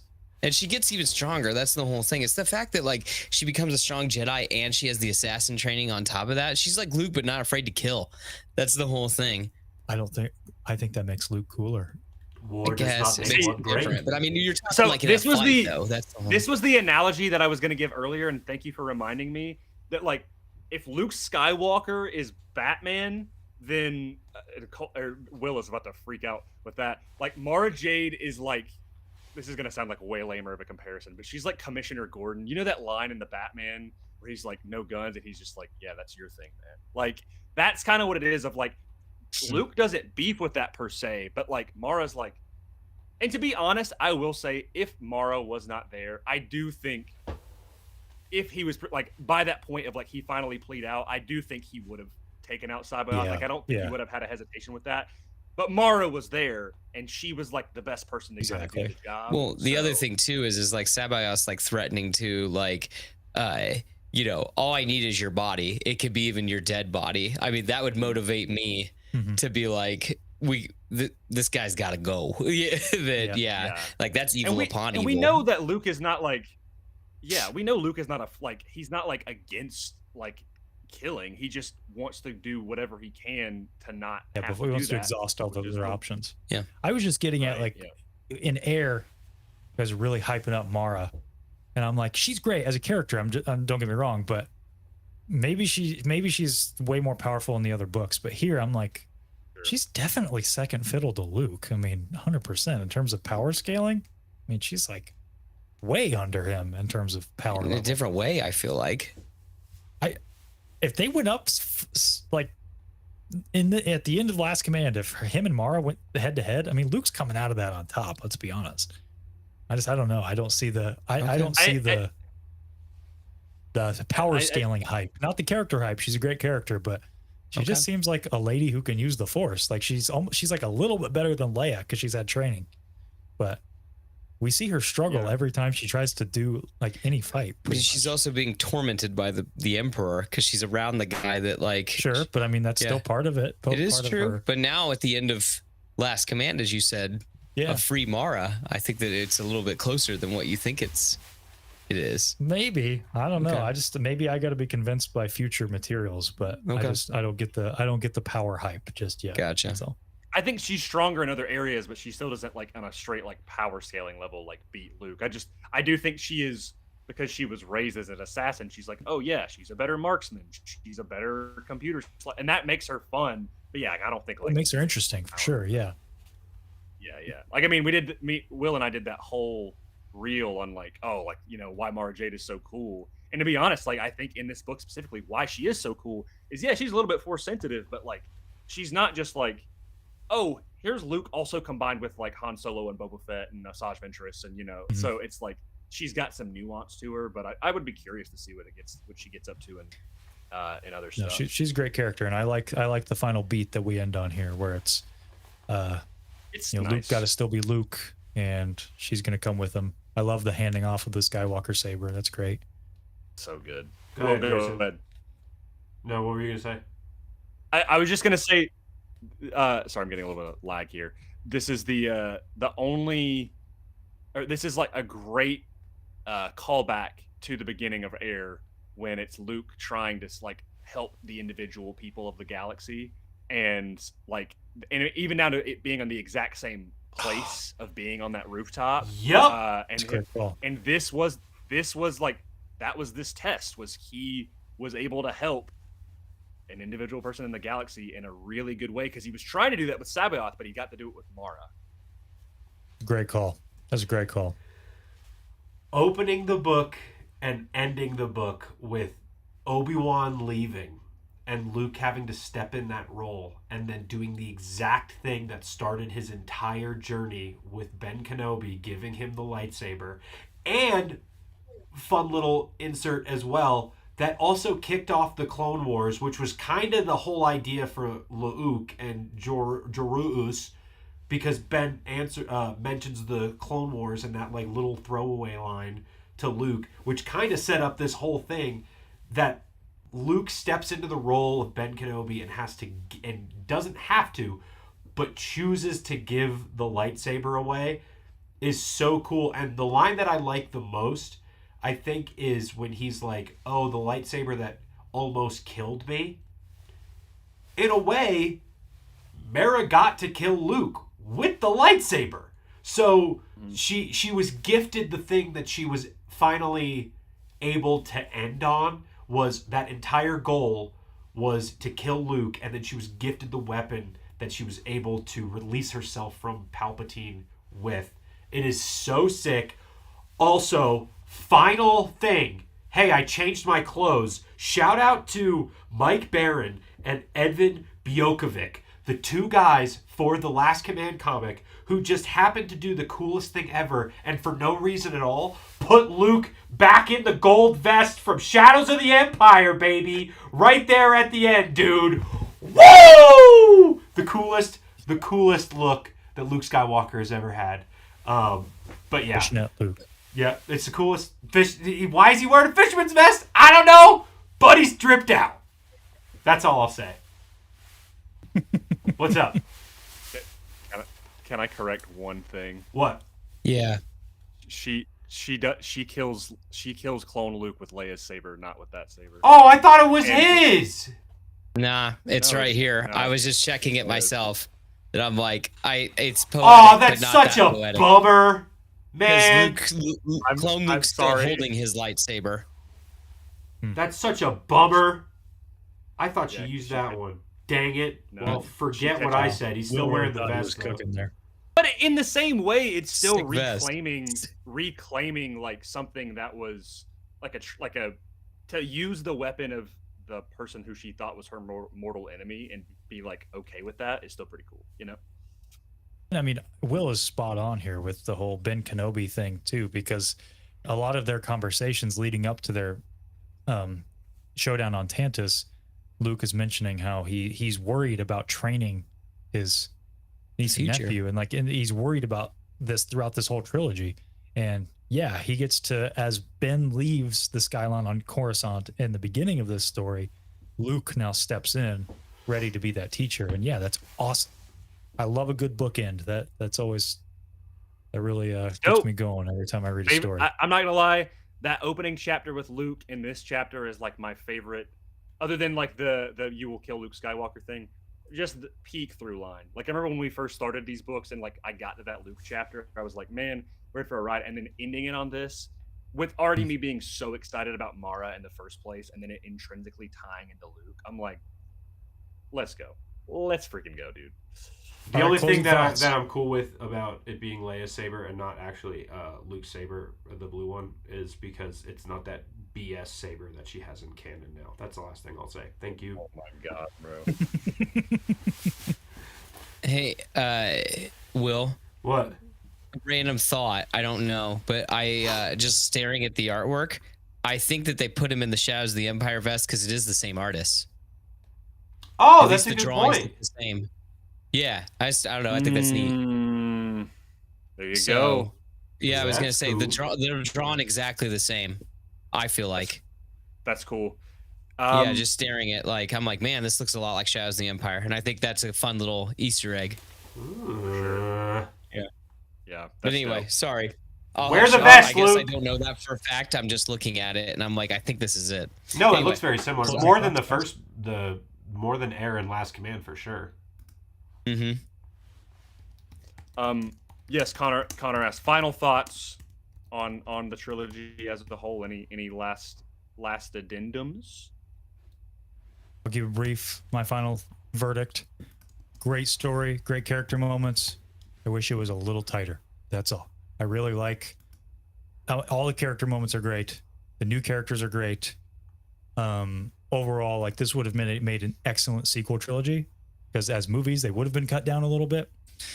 It is a great follow-up to Return of the Jedi. It's a fun like time capsule being before the prequels. There's a reason why these books are kind of held in such high esteem, and it's been cool to experience them. So overall, really good. I don't know, 9 out of 10, 8.5 out of 10, something like that. Anybody else? I will say this is going to be a hot take. I know everybody is like there's people that are like people who don't like canon or have problems with the sequels. Like, yes, they are not perfect movies. I will say, to me, this trilogy feels more like a season of television in between like an episodes, not like it would be like 12 episodes, or like a Kenobi type situation, but a little bit more expanded, to where it's like, hey, here's this really cool story. But to be honest, I don't, as cool as it would be to see this in a movie form, and yes, it would absolutely be tighter in that way. I don't entirely envision this like ever being like a proper, even for Legends, like a proper sequel trilogy. That being said, agreed, really enjoyed it. It's just got some pacing issues that I think could be chopped up.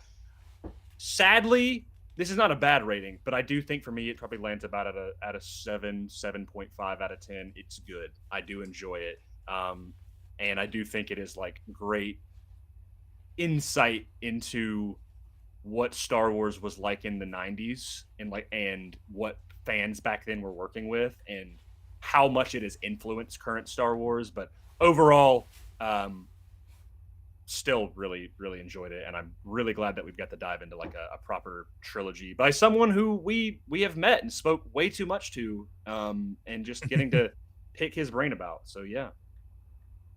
Will, what do you think? I give it an 8. A very tight 8, which could drop to a 7.9 into the 7s very easily. But the only thing that I think could have made it a little bit better for me has nothing to do with the way it's written. It's the time in which I read it. If I read this at a time where I didn't know about the sequels or what was going to happen to Luke or the original trilogy gang, and there was the... Look, now reading this, Luke's not gonna die.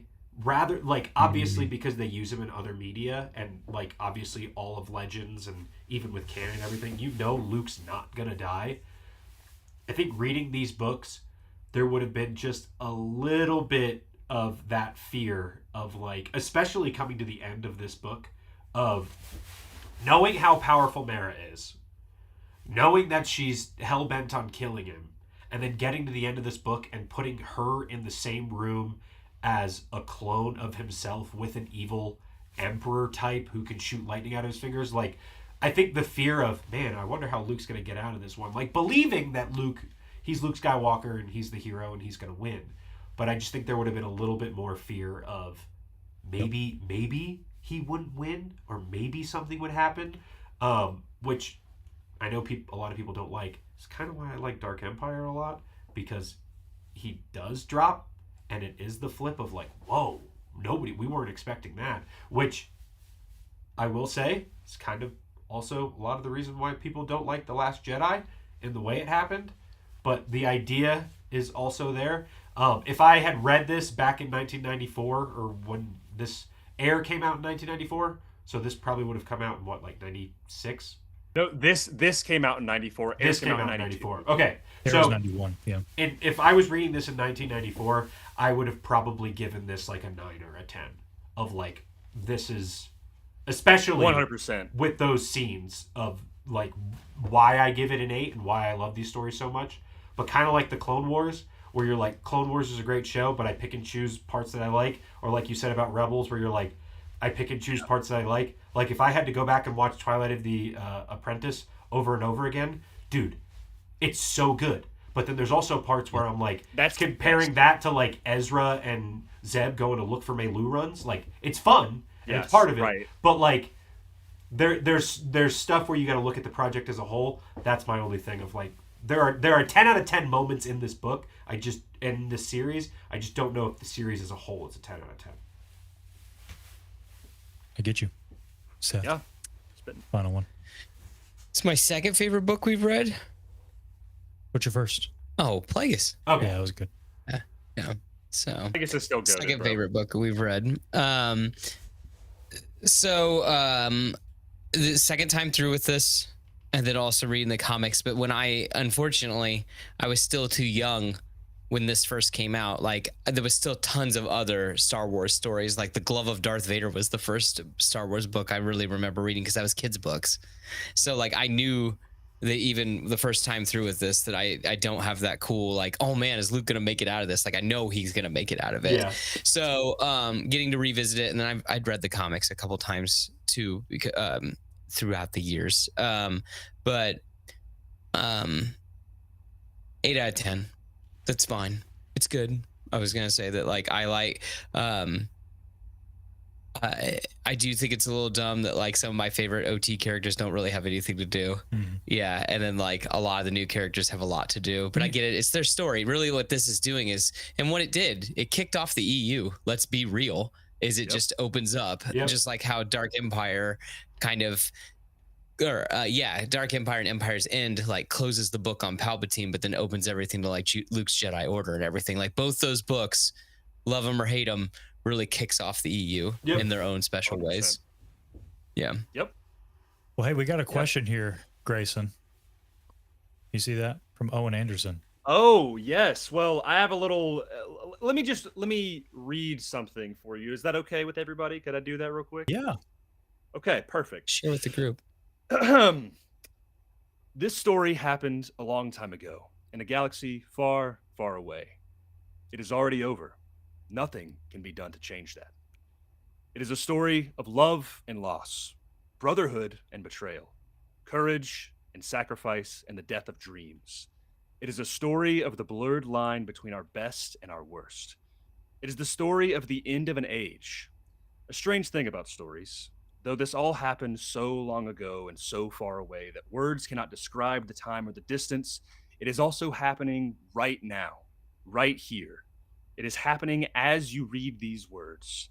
This is how 25 millennia come to a close. Corruption and treachery have crushed 1,000 years of peace.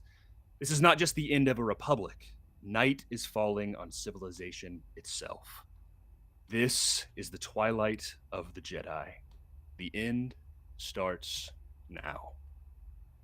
As you saw already, we are covering the Revenge of the Sith novelization for the 20th anniversary of, the movie Star Wars Revenge of the Sith. It's pretty cool. And we are very That excited opening's about insane. I can't wait. I've heard this is excellent. And this is my favorite Star Wars movie. I'm 2 chapters in and it's wild already, where it's like, oh man, I didn't even like, wow, they're really like going in, like that opening like has nothing to do with anything. But it's just talking about how like, hey, by the way, happening outside your window, things are crumbling. It's insane. Very excited. Yes. Yep. So we will be back around, we don't have the specific date yet, but we will be back around the end of May, properly around the 20th anniversary of Revenge of the Sith, covering at least as far as I am planning, we are planning the entire novel because listen, you're gonna know the plot beats already, but we're getting into the nitty gritty. So yeah, really pumped. Okay. There we go. There we go. Well, this was fun, y'all. Can't wait for Guys. Revenge of the Sith. Yes. Thank y'all in the chat for all being here, for joining us on our first attempt at a trilogy. I had an absolute blast, and I am just very thankful that I get to do this with all of y'all and the people who are just supporting us on a regular basis. It makes it fun. It is truly something that I enjoy just putting work and time and effort into. So, yeah, any final thoughts before we close this out? Merrick's got a question. Merrick wants to know, real quick, lightning round. Favorite moment, quote, excerpt from the trilogy? I can start. Go In ahead. Dark Forces, when they're trying to escape with Talon Card and Mara Jade and Luke, like that just feels so Star Warsy. That's cool. It's the best part. Well, best part of that book. The ending of this book is crazy too. For me, is the bookend. The beginning and the opening and how it full circles. It's great. Sure. Go ahead, Will. Yeah, the bookend, but dude, I could reread that Luke talking to Obi-Wan for the last time any day. I love that So- part. Yeah, I was gonna say my favorite line, my excerpt is he says, "So I really am the last of the Jedi," and Obi-Wan says, "No, Luke, the first of the new." Great. Woo! Woo! Well, guys, thank y'all for being here. We'll see y'all at the end of May. Hey, if you're going to Celebration or you're enjoying Celebration this week, pump for the news. You will see our faces probably on social media. And remember, if it's not in our records, in our archives, it simply does not exist.